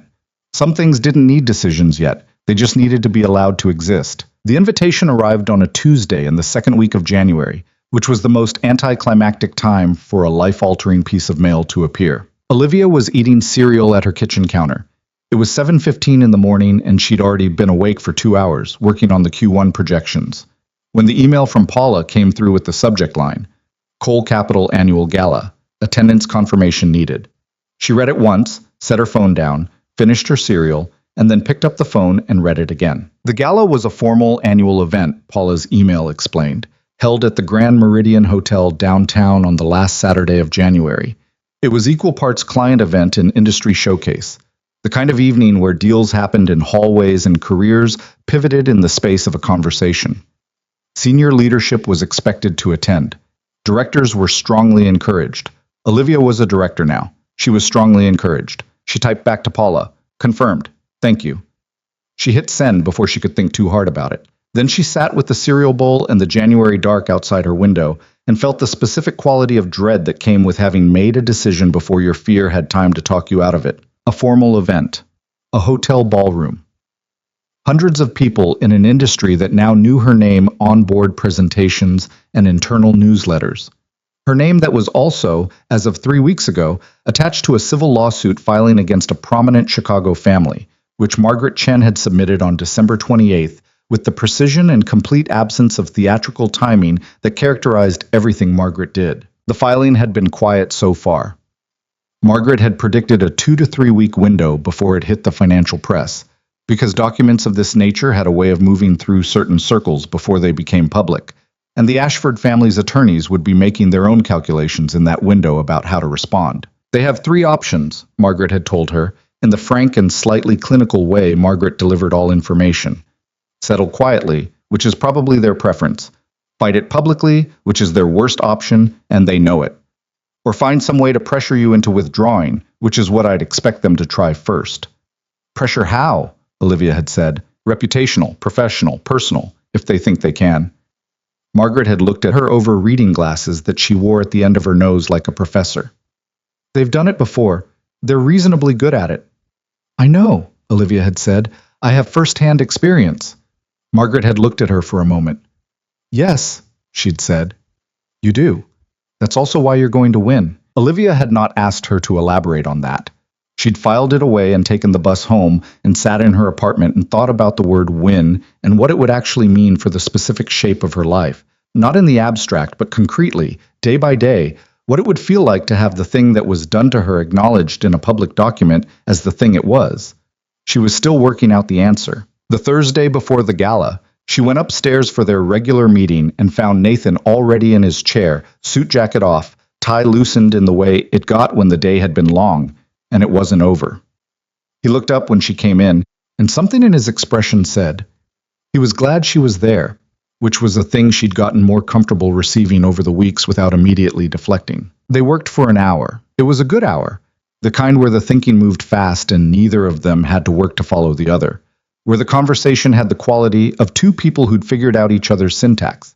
She'd built a cash flow model for the Q2 projections that had a structural elegance she was privately pleased with, and when she walked him through it, he caught the nuance she'd built into the sensitivity analysis without her having to explain it, which was the kind of thing that still surprised her a little, the comprehension arriving that fast. When they finished, he closed his laptop and said, "Are you nervous about Saturday?" She considered giving him the automatic answer. "Yes," she said instead. "Okay." He nodded, like this was the right answer. "What specifically?" "Being in a room with that many people who know my name now." She turned her own pen over in her hand, a habit she'd developed in these meetings. Something to do with her hands, while she said honest things. "The filing is out there. Even if the press hasn't picked it up yet, the people in that room will know. Someone will have told someone." "They will," he agreed. "That's accurate. So I'll be walking into a room where people will be looking at me and knowing both things simultaneously. The director, the lawsuit." "Yes. That's a lot to hold." "It is." He looked at her directly, the way he always looked at her. No softening, no managed distance. "Do you want to skip it?" "No." "You're a director. Attendance is—" "I know what attendance is. I said no. I don't want to skip it." She set the pen down. "I spent 8 years skipping everything. I'm done with that approach." He was quiet for a moment. "Good," he said. "I just needed to say it out loud," she said, "that I'm nervous, that it's going to be hard. I needed to say that to someone and have them not immediately tell me it'll be fine." "It might not be fine," he said. "Correct. Thank you. It'll probably be mostly fine with some portions that aren't." "That's more accurate." He smiled, just slightly. "I'll be there, for what that's worth." She picked up her pen again. "It's worth something," she said. She meant it as a professional acknowledgement. Your presence will be professionally useful. Except that it didn't quite land that way, and they both knew it, and neither of them addressed it, which was the arrangement they'd been in since at least December and possibly longer. The arrangement was comfortable and also quietly impossible, and she didn't know how much longer it could sustain itself, but she was not dealing with that tonight. "I have nothing to wear," she said, because it was true, and also because it moved the conversation somewhere practical. He blinked. "Sorry?" "For the gala. I've spent 8 years deliberately buying unremarkable clothes." She looked at him. "I don't own anything appropriate for a formal event at the Grand Meridian." A pause. "I could have Paula." "Absolutely not." The idea of Nathan's executive assistant selecting her wardrobe was the specific kind of help she couldn't accept. "I'll figure it out. I'm just noting it as a logistical reality." She figured it out by calling Claire, which she would not have done 2 months ago. Claire, who lived in Cincinnati but had maintained an inexplicable detailed knowledge of Chicago shopping geography, spent 45 minutes on the phone with her that Wednesday evening, making specific recommendations with the focus of someone who had been waiting for years to be allowed to do this and wasn't going to waste the opportunity. "Not black," Claire said. "Everyone in finance wears black to these things. You want to be memorable, but not aggressive. Navy, deep green, burgundy." "I was thinking navy," Olivia said. "Good. There's a place on Michigan Avenue called Harrow. Ask for the evening section, second floor. Tell them it's a financial industry gala. They'll know the dress code." "You know this off the top of your head." "I have a friend who covers Chicago fashion for a magazine and tells me everything. Go Thursday, not Saturday. Saturday, it'll be picked over." She went Thursday after work. The store was quieter than she'd expected, and the woman who helped her, mid-50s, with the unhurried manner of someone who had dressed a great many people for events they were nervous about, did not make her feel observed or judged, which Olivia had been braced for. The dress she ended up with was navy, as predicted, a deep, serious blue that had some quality to it she couldn't articulate except that it felt like herself, or some version of herself she was in the process of becoming. Fitted through the body but not restrictive, with a neckline that was appropriate and also undeniably not invisible. Heels she could actually walk in. Her hair, which she hadn't cut in 2 years and was growing past her shoulders now, she'd decided to wear down. She looked at herself in the store mirror and felt the strangeness of looking like someone who meant to be seen. She bought the dress. She took the bus home. She hung it on the back of her closet door where she could see it from her bed. Saturday arrived the way Chicago January. Saturdays arrived gray and cold and certain, the kind of weather that didn't apologize for itself. She spent the day working, which was what she did with most Saturdays now, except that around 4 o'clock, she stopped and got ready with the deliberate focus of someone completing a task that required proper attention. The shower. The hair, down and dried with more care than usual. The small amount of makeup she owned, applied with the memory of how she'd used to do it before, when she'd been someone who did this without thinking. The dress. The heels. She looked in the bathroom mirror for a long moment. The woman in the mirror was 30 years old and tired in ways that showed around the eyes, and her hair wasn't quite right on the left side, and the heels were slightly higher than comfortable. She was not the polished, frictionless version of herself that she would have constructed at 22. She looked like someone who had been somewhere hard and had come back from it without pretending it hadn't happened. She looked, she thought, like someone real. She took a cab to the Grand Meridian because the bus wasn't right for this, and she knew it, and she watched the city move past through the cab window and kept her hands folded in her lap and did not let herself rehearse exits. The hotel entrance was already active when she arrived. Black cars, dressed guests, the warm light of a lobby that had been designed to impress and mostly succeeded. She walked through the revolving door into the heat of the interior, checked her coat, and stood for a moment in the carpeted entry to the ballroom level, letting herself adjust. She could do this. She had given a board presentation to 17 people who weren't interested in being impressed. She had filed a lawsuit against a family with more money than most municipalities. She had eaten lunch in the break room every day for 3 months after years of desk hiding, and the world had not ended. She could walk into a ballroom. She walked in. The room was large. She'd known it would be, but knowing and experiencing were different, and for 1 second she stood at the entrance and felt the scale of it. The round tables with their white linens, the bar at the far end, the stage setup where someone would presumably say things into a microphone later, the 150 or 200 people already in various states of conversation and drink. The level of noise that came with that many people in a space with high ceilings. She found Paula first because Paula was easy to locate in any room. She had a navigational quality that meant she was always exactly where she was supposed to be.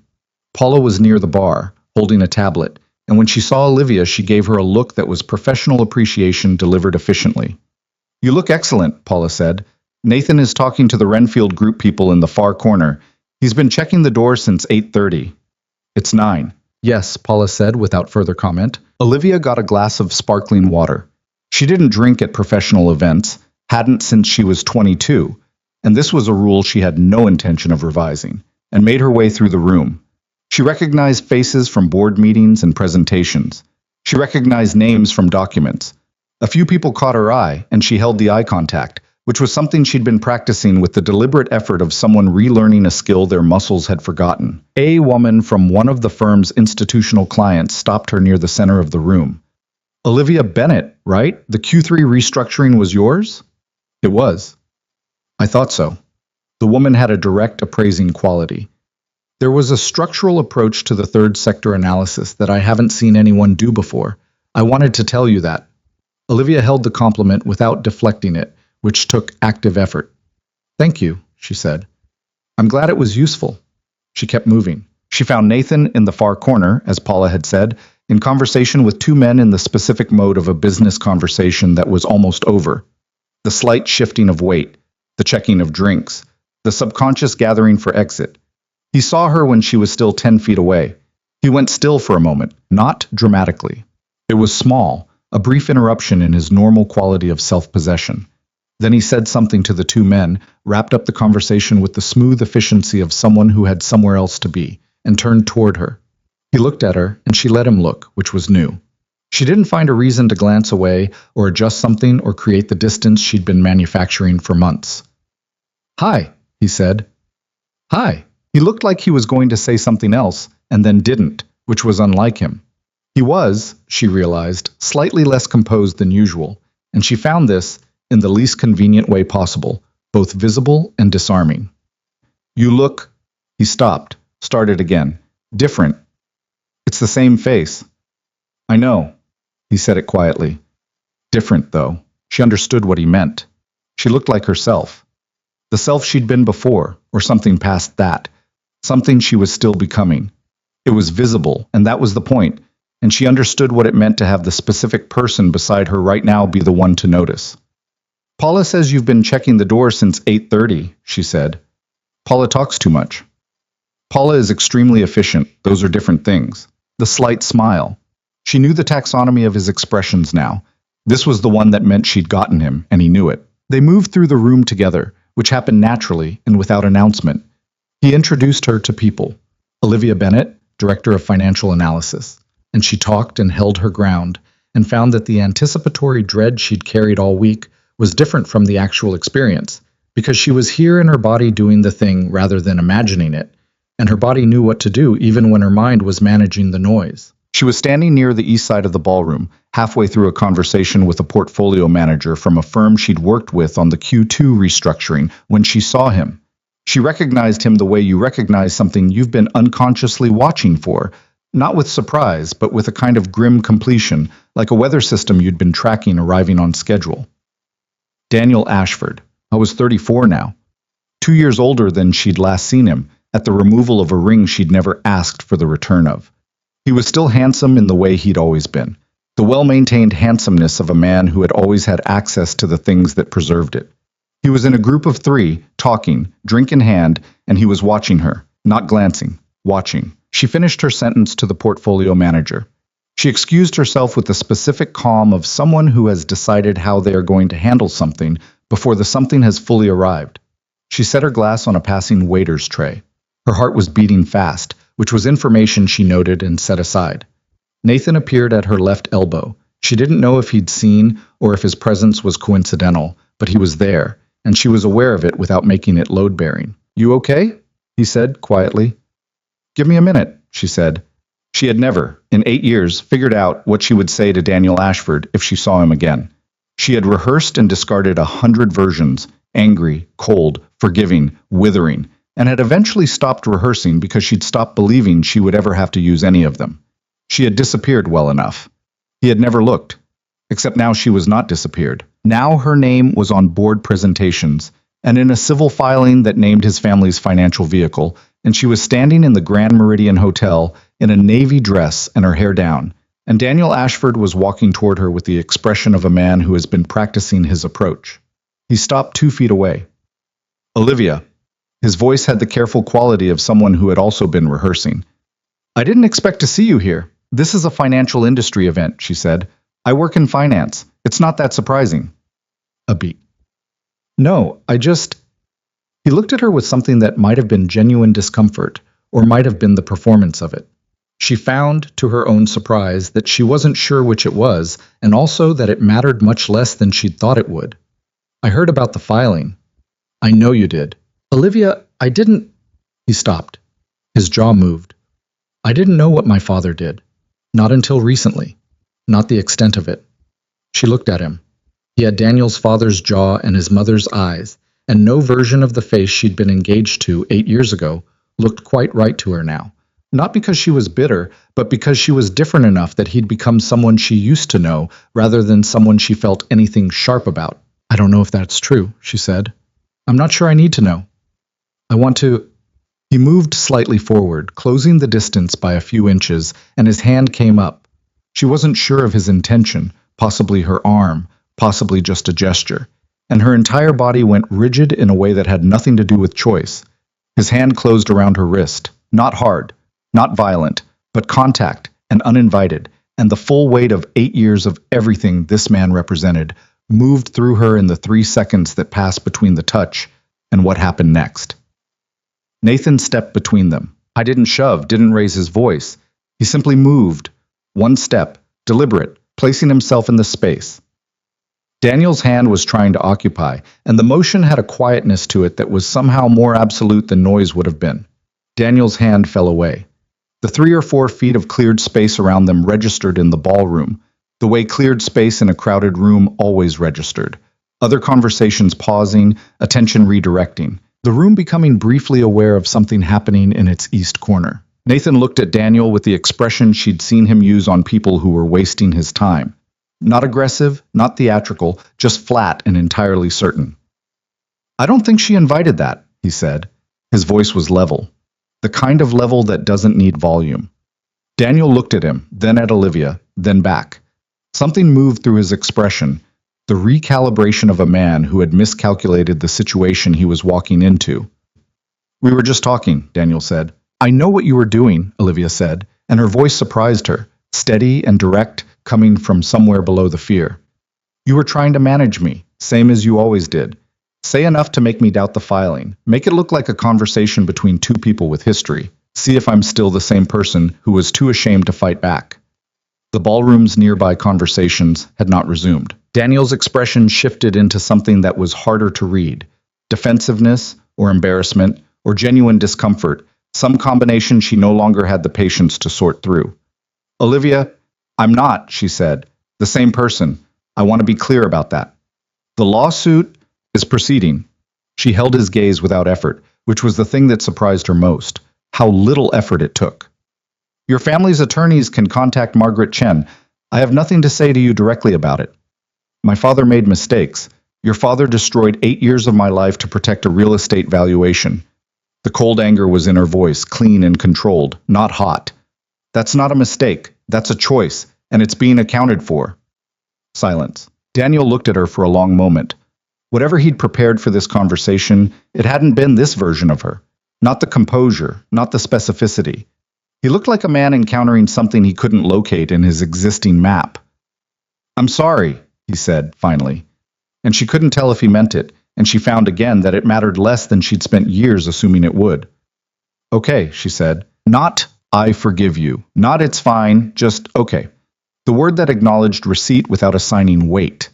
He held her gaze for another second, then looked at Nathan, then turned and walked away, back through the crowd that parted for him with the ease of someone who had always had rooms part for him. The sound of the ballroom returned to its full volume all at once, like a held breath released. Nathan turned to look at her. She was aware that she was shaking slightly, not visibly, just in her hands, the fine tremor of something processed at high speed, adrenaline finding its outlet. Are you all right? He asked. Yes. She meant it. I need 30 seconds. He gave her the 30 seconds. He stood beside her in the resume noise of the room and didn't try to fill the space or move them somewhere, or manage how it looked from the outside. He just stood there, which was the right thing, and she knew it. After 30 seconds, she said, Okay. Okay? I'm okay. She picked up a new glass of sparkling water from a passing tray. Her hands were steady now. That went better than I expected. You were... He stopped, and then, carefully, You were extraordinary. She looked at him. I mean it, he said. Not the right thing to say version. I mean it. She believed him.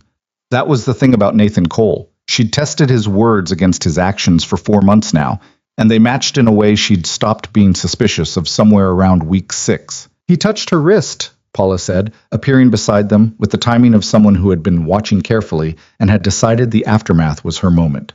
I saw that from across the room, for the record. Thank you, Paula, Nathan said. I'm just noting that I'm a witness if that's relevant to the legal matter. I'll tell Margaret, Olivia said. Paula nodded once and evaporated back into the room. They moved away from the east corner toward the windows where the Chicago January pressed its dark cold against the glass. The city was lit below them, the particular nighttime grid of it, gold and white, and the red drift of traffic. She stood at the window for a moment and let herself feel the height of it, the view, the distance from the gray 14th floor cubicle that now felt like something that had happened to a different version of her. Not a different person. The same person, but thinner, compacted into a smaller space than she was supposed to fit. I've been thinking, Nathan said beside her, his voice quiet enough that it was only for her, about how to say something, for about 3 months. She looked at the city. 3 months is a long time to think, she said. I'm aware. He looked at the window, then at her. I'm usually better at this, in the sense that I'm usually better at knowing what I want and acting on it directly. I know, I've watched you operate for 4 months. Right. He turned slightly toward her. This is different. She turned too. He looked tired in a specific way. Not professionally tired, but personally tired. The tiredness of someone who has been patient about something for a long time and is running out of reasons to stay patient. She recognized it because she felt it in herself, had been feeling it for weeks. The strain of maintaining careful distance from something she'd already moved past maintaining distance from. Nathan, she said, I know the timing is... I know what you're going to say. Do you? I've known for about 6 weeks, she said. Maybe longer. She stopped. I've been trying to figure out if I was ready for something real after... She gestured vaguely, which was the only gesture that covered 8 years adequately. He waited. I don't know if I'm ready, she said, honestly. I don't know if I'm going to be ready in some clean, defined way that I can point to and say, yes, now. I don't think it works like that. Okay, he said. But I know that... She stopped again because she was trying to say something true, and true things required the right words. I know that you are the first person in 8 years that I've been afraid to lose. That's That's a thing I know. The city hummed below them. The ballroom noise was behind them, and the January dark was in front of them, and Nathan Cole was very still in the specific way he went still when something mattered. That's enough, he said, quietly. That's enough? More than enough. He looked at her, and there was no performance in it, no managed presentation of feeling, just the expression she'd been cataloging for months, the one that kept adding new rooms to itself. I'm not asking you to have everything figured out. I'm just asking if you're here. She thought about what here meant. Not in this ballroom, not in this city, not in this career she'd rebuilt from the ground up. Whether she was present in her own life, in her own skin, in the specific warmth of two people who had spent 4 months carefully learning each other's weight. Yes, she said. I'm here. He didn't reach for her hand, didn't move closer in any cinematic way. He just exhaled, actually exhaled, a long, quiet breath, like something he'd been holding had released. Okay, he said. That's it? Okay? What do you want me to say? I don't know, something more significant. I think okay is significant, he said. Okay means we actually start, which is different from anything we've been doing. She considered this. You're right, she said. I know. Don't be smug about it. I'm not being smug. I'm being accurate. Those are not always different things with you. He laughed. The real one. The surprised one. The one she'd been deliberately trying to produce for months and had gotten better at. And it moved through the ballroom noise and the January dark and landed somewhere warm. They stayed at the window for a while. Eventually, Paula came to find them with the information that the dinner service was starting and there were table assignments, and they moved back into the room and sat with colleagues and clients and talked about the things you talked about at these events. And the evening continued in the way evenings continue after something real has happened inside them. The external script proceeding while the interior thing settles into place. She got home at midnight. She hung the navy dress in her closet. She put the heels by the door. She made tea she didn't drink and sat on her couch in the January quiet of her apartment and went over the evening with the systematic review she applied to most significant things. Daniel's hand on her wrist. The 30 seconds after. Nathan's voice, flat and certain. I don't think she invited that.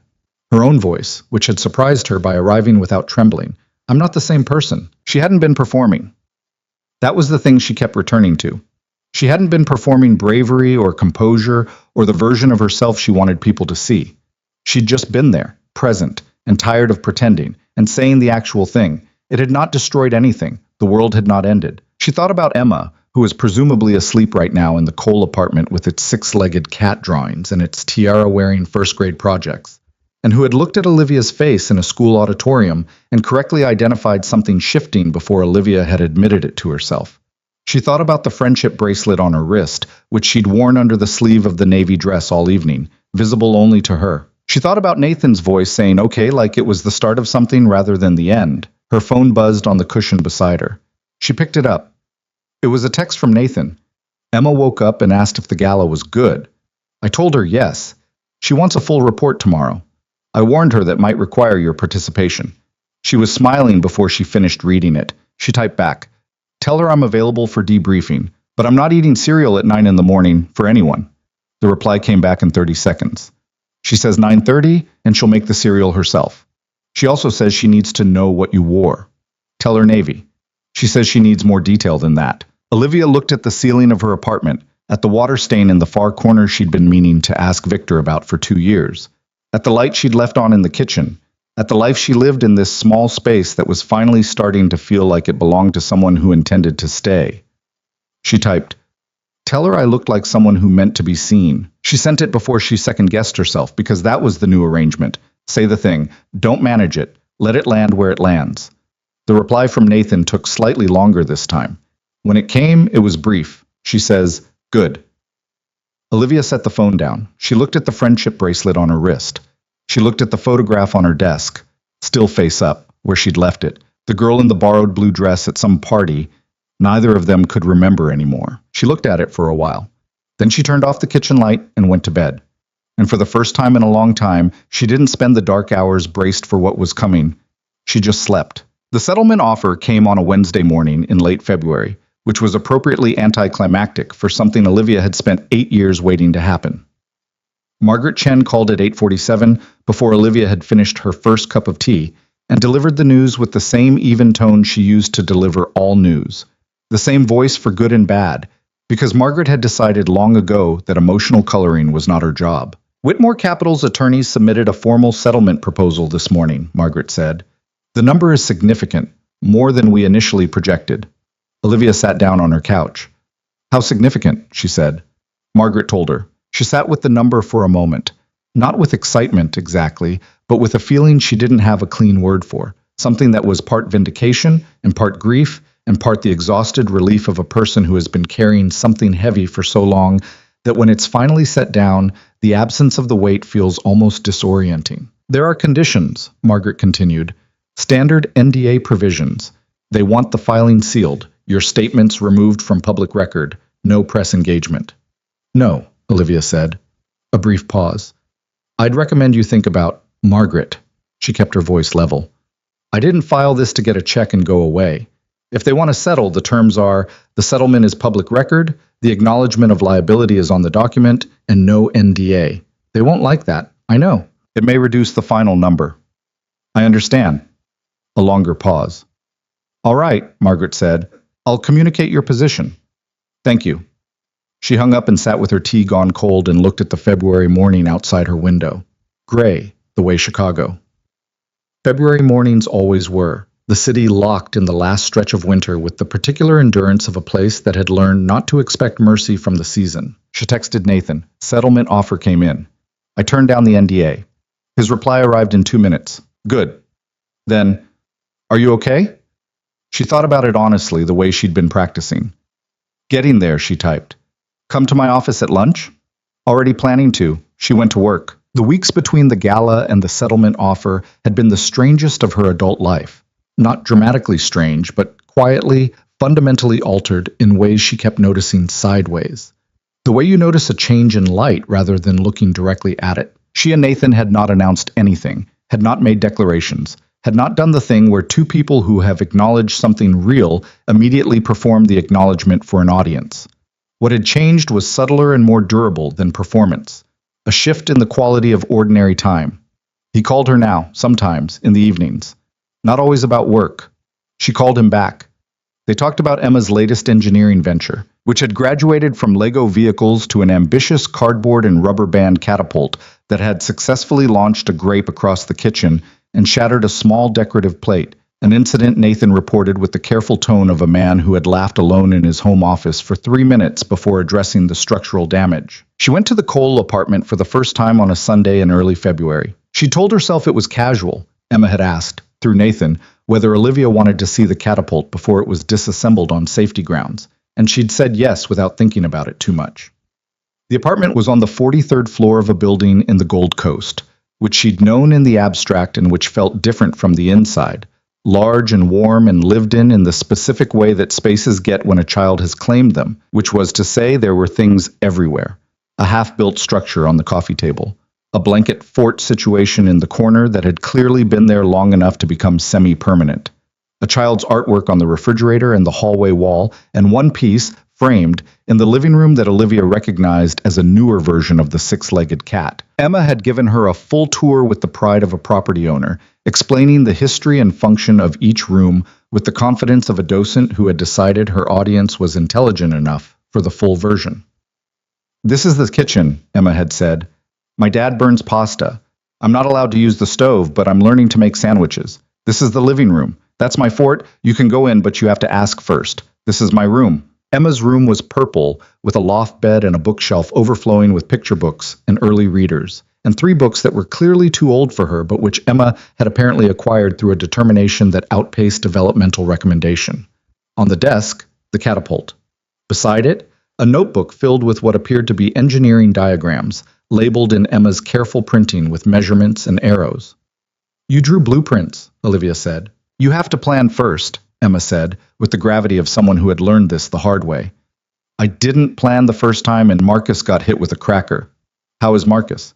He's fine. He thought it was cool after. Nathan had made dinner, which was not burned pasta. He had apparently decided that pasta was a liability and made something with chicken and roasted vegetables that was good in the unpretentious way of food made by someone who had learned to cook out of necessity rather than ambition. The three of them ate at the kitchen table with the easy noise of Emma describing her week in the comprehensive manner she applied to all reporting, and somewhere between Emma's account of the art project that had gone wrong and Nathan's attempt to explain to a 6-year-old why certain types of grape launches were a public safety concern, Olivia had realized she was not monitoring anything. Not the exits, not the conversation's emotional temperature, not the specific balance of how much of herself she was showing versus protecting. She was just at a table, eating dinner, listening to a child explain her engineering philosophy. It was so ordinary. That was the thing that got her. Not the grandness of it, but the ordinary. She had spent 8 years in the kind of loneliness that doesn't announce itself. The loneliness of a life narrowed to fit inside safety margins. And she hadn't let herself know how much she'd been missing the ordinary until it was in front of her and she could feel exactly the shape of the absence it was filling. She'd done the dishes after because the dinner had been Nathan's and doing the dishes felt right, and Emma had dried, which she did with more enthusiasm than precision. And Nathan had put things away, and they'd all operated in the kitchen together with the comfortable inefficiency of people learning each other's spatial habits. She'd gone home at 9:30 and sat on her bus and looked out the window with the friendship bracelet on her wrist and felt, carefully and without trusting it completely yet, something that resembled the early stages of a life that was hers. The settlement negotiation took 3 more weeks. The Ashford family attorneys pushed back on the no NDA condition with the persistence of people accustomed to getting the terms they wanted. And Margaret pushed back on their pushback with the persistence of a person who had been told what her client wanted and intended to deliver it. Olivia went to work every day and did her job and waited, which was its own particular kind of hard. The waiting, the knowing that somewhere in a conference room, lawyers were arguing about the architecture of accountability for something that had happened to her body and her name and her years. She told Claire about the offer, and Claire called her back 20 minutes later, having clearly spent those 20 minutes crying, which was the kind of overdue response that Olivia received without knowing exactly what to do with it, except to stay on the phone until it was over. "I keep thinking about you at 22, Claire said, alone in that apartment. "I wasn't completely alone," Olivia said. "I had a very reliable bus schedule." Livy: "I'm okay, Claire. I mean it. Not the way I used to say it. I know. I can tell the difference now." A pause. "I couldn't before. I want you to know I know the difference now." "That's worth something," Olivia said, "that you know." The final settlement terms were agreed on a Thursday. Appropriately, she thought. Her Thursdays had been changing shape for months. Margaret called at 2:15, which was when she would normally have been in Nathan's office for their standing meeting, except that Nathan had rescheduled the meeting to 4 because he'd had a board call, and she'd been at her desk working on the Q2 analysis when her phone rang. "Public record," Margaret said. "Liability acknowledged on the document. Not full criminal liability, but civil wrongdoing is explicit and named. No NDA." A pause that for Margaret was the equivalent of a dramatic beat. And the number held. Olivia pressed her hand flat against her desk. "Okay," she said. "How are you feeling?" "I'll let you know when I figure it out." "Take your time," Margaret said, which was the most human thing Margaret had said to her in 3 months of professional contact. This was right to pursue. "I want you to know I think that." "Thank you, Margaret. I'll send the documents by end of day." She hung up. She looked at her screen. The Q2 analysis was open, mid-calculation, a formula half-entered in cell G47, the cursor blinking. She saved the file. She got up from her desk and went to the window and stood there, looking at the February city, and let herself feel all of it without organizing it first. The anger and the relief and the grief and the vindication, and underneath those, quieter and more complicated, the specific feeling of a person who has been fighting for so long that winning doesn't feel like the end, just like the end of one particular fight. She was not naive enough to think this fixed things. The photographs existed, and the people who'd seen them existed, and the version of her that people had been willing to believe those photographs about, that had happened, and it didn't unhappen because a civil document said it was wrong. Her mother would still have the memory of choosing to wonder. Daniel Ashford's face would still exist in her peripheral history. The 8 years would still have been what they were, but there would be a public document now that said, this was done to her, and it was wrong, and the people who did it have been made to account for it. That was not nothing. That was, in fact, quite a lot. She turned from the window when she heard the knock on her office door. Nathan was standing in the doorway. He'd gotten through his board call early, apparently, and he'd heard from Margaret, or from Paula, who'd heard from Margaret. The information chain in this office was extremely efficient, and he was looking at her with the expression she'd stopped trying to categorize and had started just receiving. "It's done," she said. "I know." He came into the office, and she didn't move from the window, and he stopped a few feet from her in the February light. "How are you?" "I honestly don't know yet," she said. "I think I need to be somewhere that isn't the office." "Okay. Don't say we should celebrate." "I wasn't going to." "Everyone's going to say we should celebrate." "Let them." He looked at her steadily. "What do you actually want to do?" She thought about it. "I want to go for a walk," she said. "It's February and it's Chicago, and that's a terrible idea, but that's what I want." "Okay. You don't have to." "Olivia." His voice was patient. "Get your coat." They walked along the lakefront, which was genuinely inadvisable in late February. The wind off the water was the specific Chicago wind that made the rest of the country's winters seem like a misunderstanding, and the path was mostly empty because people with reasonable judgment were indoors. She had her parka on and her hands in her pockets, and the wind was making it hard to talk at full volume, which was fine. They didn't need to talk at full volume. They walked for a while in the comfortable silence she'd gotten used to, the kind that existed between two people who had spent enough time together that quiet wasn't an absence of something, just its own texture. 8 years, she said into the wind. "Yeah. I wasted 8 years." He was quiet for a moment. "Did you?" She looked at him sideways. "You built something," he said. "In those 8 years. The analysis framework, the methodology, that's not nothing. You built it from scratch alone without credit or recognition. Out of hiding." "Yes. And it's still what it is." He walked another few steps. "I'm not saying it was the life you should have had. I'm saying it wasn't empty." She thought about this. She thought about the 12-meal rotation and the bowing bookshelf and the bus routes she knew by heart, and the way she'd learned to fix her own radiator and the fact that she could read a bond portfolio faster than anyone she'd met, and that she'd done the New York Times crossword in pen every Sunday for 3 years, and that she'd made friends, small and quiet ones, with the people who cleaned the 14th floor, and with Victor the landlord, and with a woman at her bus stop whose name was Deshawn, and who always had an opinion about the weather. Not nothing, not the life she would have built, but not empty. "Okay," she said, "not wasted. Expensive." "Yeah," he said, "expensive is right." The wind came off the lake in a gust that required both of them to lean slightly into it, and he put his hand around her arm, not dramatically, just the ordinary contact of two people bracing against the same thing. And she let it stay, and they walked the rest of the path like that, into the February cold. She moved apartments in March, not because she had to. She could have stayed in Edgewater, could have upgraded within the neighborhood, the settlement money now sitting in an account she was still adjusting to the reality of.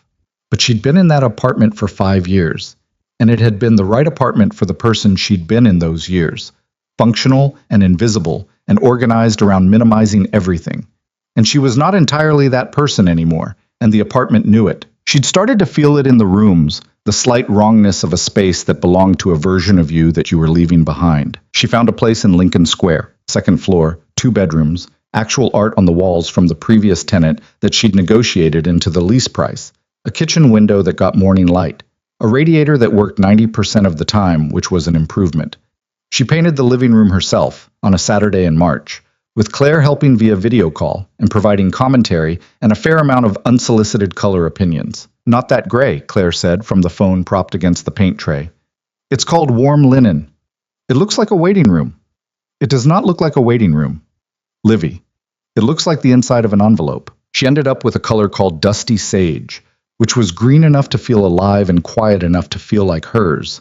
She painted it in 3 hours and sent Claire a photo, and Claire sent back a string of approving responses that were more effusive than the color probably warranted, but which Olivia received without deflecting. She put art on the walls.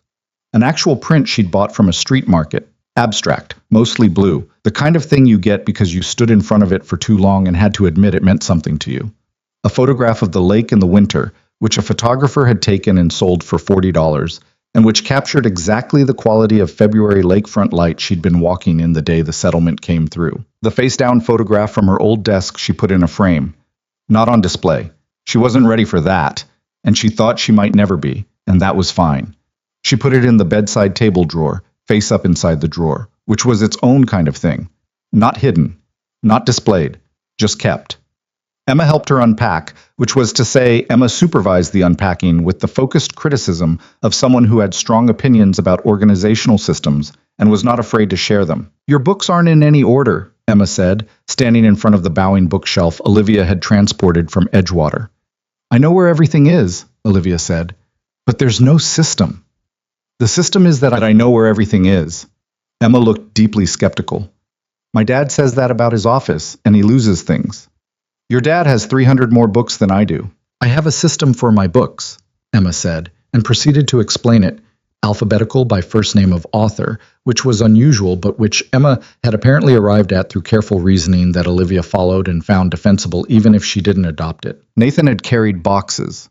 He'd shown up on Saturday morning with coffee and had moved furniture with the unheroic, competent efficiency of someone who had moved enough things to know that the trick was just to keep going, and he'd swapped the bookshelves twice before getting them in the configuration that worked, and had not said anything about the dusty sage walls, except to stand in the doorway when he first came in and say, simply, "That's a good color." "It was almost waiting room gray," she said. "What happened?" "Claire." "I'll thank her." They ate lunch, sandwiches she'd bought from the deli on the corner, sitting on the floor because the furniture wasn't arranged yet, Emma between them cross-legged with a pickle she'd negotiated separately. Outside, the March Chicago afternoon was doing something unusual and welcome. There was actual sun. Not the thin, apologetic winter sun, but something with warmth behind it, the first hint of the season turning. "I like this apartment," Emma said, with the authority of someone issuing a ruling. "Good, I'm glad." "My room is better," Emma added. "Well, your room has a loft bed." "That's why." Emma picked at her pickle. "Can I have a wall here?" Olivia and Nathan both looked at her. "A wall?" Olivia said. "Like a wall where I can put things. When I'm here." She said it matter-of-factly, without the self-consciousness of someone who understood exactly what they were asking. She was 6, and she wanted a wall, and it seemed reasonable to her. "My drawings, and maybe a Lego hook." The room was very quiet for a moment. Olivia looked at Emma, who was eating her pickle with complete serenity. She looked at Nathan, who was looking at his daughter with an expression that contained several things at once: love and apprehension, and the particular helplessness of a parent whose child has just said something true and unmanageable. "Yeah," Olivia said. "You can have a wall." Emma nodded like this was confirmed. "The one by the window is best. It gets good light for drawings." "That's a solid assessment." "I know." Emma finished the pickle. "Can we get ice cream? It's sunny." "It's 52 degrees, Nathan said. "It's sunny," Emma repeated, as though this resolved the temperature objection, which it apparently did, because they got ice cream. The spring moved away. Chicago springs moved, in increments, 2 steps forward and 1 step back, a warm week followed by a cold snap. The trees budding cautiously on the lakefront path.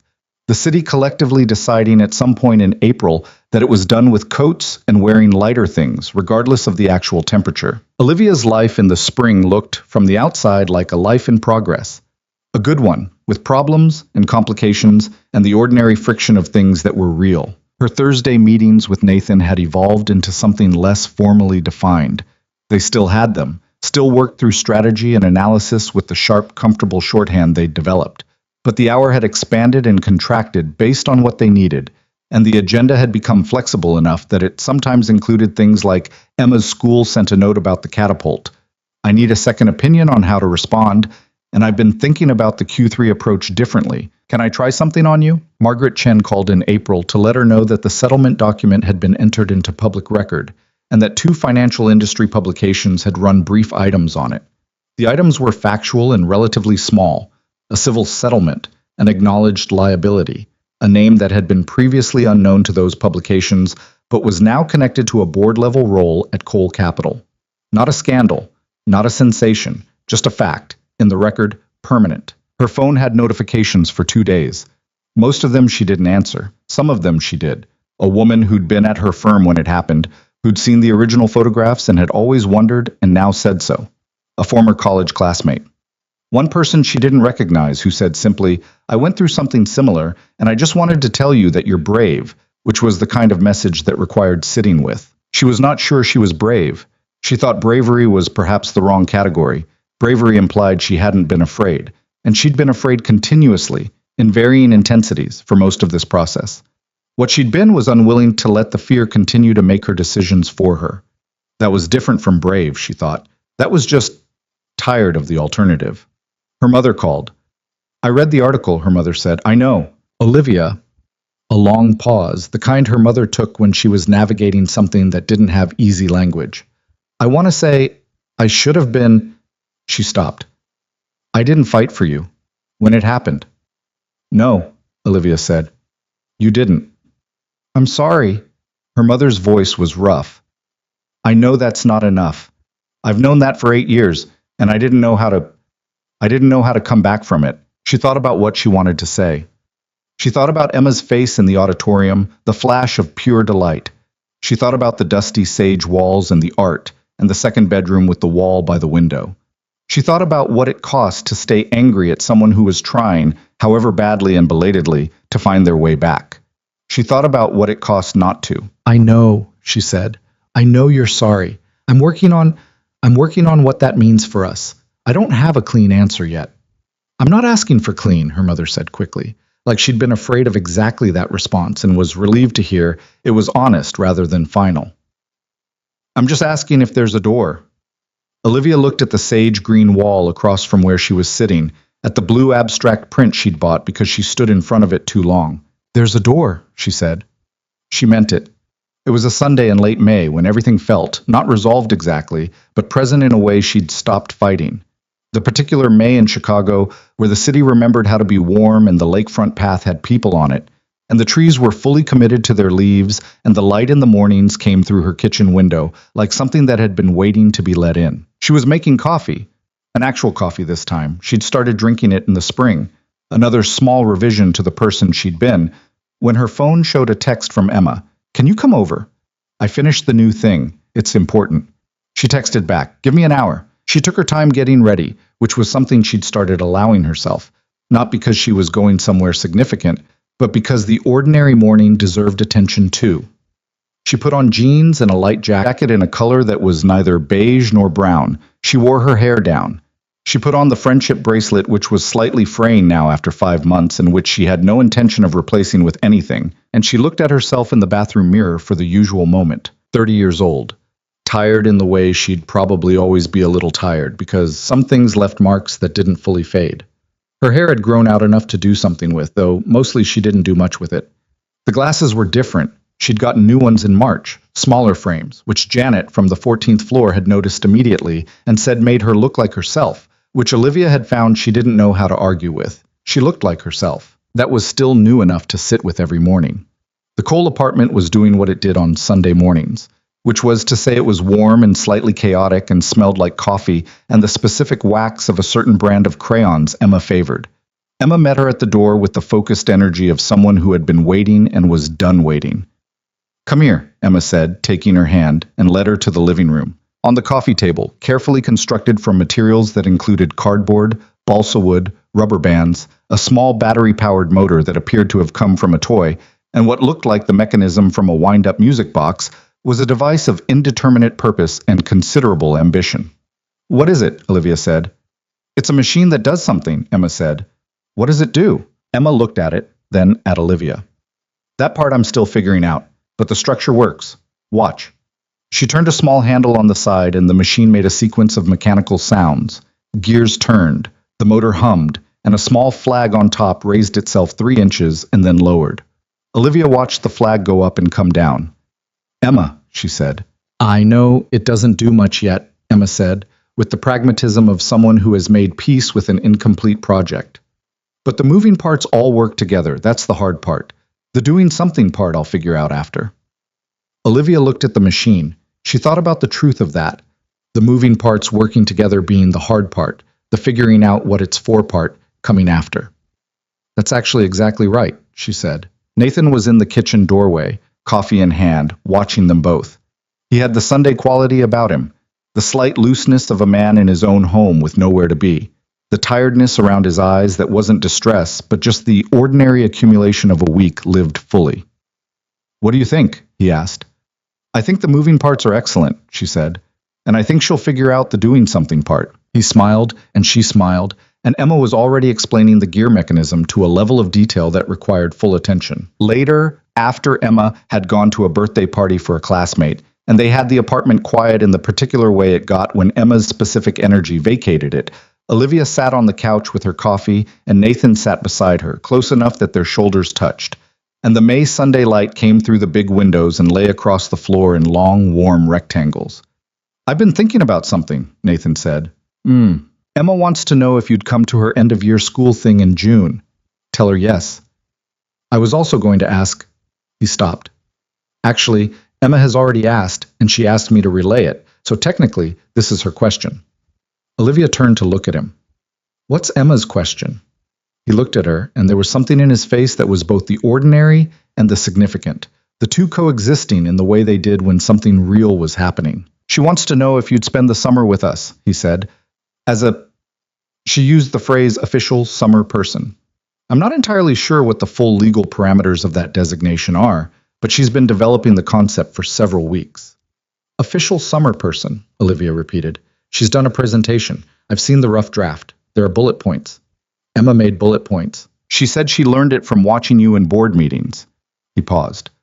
I'm not saying this is only Emma's idea. I want to be clear that I also have views on this matter. Emma is just a more persuasive opener. Olivia looked at the light on the floor. She looked at the six-legged cat drawing framed on the wall, the newer version, and at the machine on the coffee table with its flag that raised 3 inches and came back down. She thought about the second bedroom with the wall by the window and the Lego hook, and the drawings that were already starting to accumulate there with the naturalness of things that had simply found their right place. She thought about the thing she'd told Nathan in January, I'm afraid to lose this, and how that fear had not gone away but had changed shape, had become less of a warning and more of an acknowledgement, the kind of fear that lives in the same house as love because it's made of the same material. Tell Emma yes, she said, to the official summer person thing. Yeah? Yes. She looked at him, and tell her the bullet points were a good move, very professional. He laughed. She leaned her shoulder against his and felt the warm weight of it. The ordinary, specific, improbable weight of being somewhere she hadn't planned to be and finding that it fit. The morning light moved across the floor as the sun changed angle. A pigeon landed on the windowsill outside and left. The city made its usual Sunday sounds, muffled and unhurried, the sound of a place not demanding anything of you. She sat in it without bracing for what came next. She had spent 8 years arranging her life around the prevention of further damage, which was an understandable response to damage. And also, she'd come to understand, a way of ensuring that nothing much could reach you. Not the bad things, but not the real things either. Safety and emptiness had turned out to be closer neighbors than she'd known when she moved in. She was not fully healed. She was not going to wake up one morning and find the last 8 years reclassified as something other than what they were. There would still be mornings when the old weight came back in the particular pre-dawn way it did, and there would still be moments when something triggered the old vigilance, and she had to remind herself, gently and firmly, that the threat it was calibrated for had been addressed. Her mother was at the beginning of something slow and uncertain, and Claire was trying, and those relationships would take the time they took. Margaret Chin would remain in her contacts because the world was not done being complicated. She was 30 years old and had a job she was genuinely good at, and a lawyer on speed dial, and a 6-year-old who had given her a wall and a bracelet, and a flag that rose 3 inches and came back down. She had an apartment with sage green walls and morning light, and a photograph in a drawer face up, and a man beside her on a Sunday who had walked into a room 8 months ago and looked at her like she was worth the trouble. She had looked back. That was the thing, in the end. The thing she wanted to remember as the thing that mattered most. Not that someone had seen her, because being seen could happen by accident, through no act of your own. The thing that mattered was that she had looked back, that she had made the choice again and again, in small decisions and large ones, to remain present rather than disappear. To be a person in her own story rather than a shadow at the edge of someone else's. She had been the woman nobody noticed, and she had been the woman who chose not to be noticed. And now she was working on being the woman who had decided that her own presence in the world was not a risk to be managed, but a life to be lived. It was not a clean transformation with a defined before and after. It was incremental and imperfect and ongoing, the way real things were. And some days she was better at it than others. And some days the old patterns came back with the persistence of muscle memory, and she had to choose again. She kept choosing. Emma came back from the birthday party at 3 in the afternoon with cake on her shirt and a very detailed account of everything that had happened, which she delivered in the hallway while taking off her shoes, hitting the main points before she was even through the door. She had opinions about the cake flavor, the games, the specific social dynamics of a 7-year-old's birthday gathering, and whether the party favor bags had been equitably distributed. Were they? Olivia asked. No, Emma said, with the certainty of someone who had counted. Marcus got an extra sticker sheet. Was he aware of this? He was very aware. How did that resolve? Emma considered. He gave me one. We're even. Good negotiation. Emma nodded, satisfied. She dropped her shoes by the door, walked into the living room, looked at the machine on the coffee table, adjusted something small on the gear mechanism, turned the handle, and watched the flag go up and come down. Still works, she said. Still works, Olivia agreed. Emma sat on the floor in front of the machine, pulled her knees up, and looked at it with the focused consideration of someone who was already designing the next version in her head. The May light came through the windows. Nathan was in the kitchen making sounds that suggested dinner was being contemplated. The apartment had its warm, inhabited energy, the specific quality of a space where people were doing the ordinary work of being present in their own lives. Olivia sat on the floor beside Emma. What's it going to do? She asked. When you figure that part out. Emma thought about it seriously, the way she thought about everything. Something useful, she said. I don't know what yet, but something that helps. Olivia looked at the machine, the flag, the moving parts that work together. That's a good goal, she said. I know, said Emma. Outside, the Chicago May continued being warm and unlikely, and the city held its ordinary Sunday self around them, and the afternoon moved forward the way afternoons did. Without drama, without announcement, just the quiet accumulation of time in a life that had, finally, room enough in it for all the things worth keeping.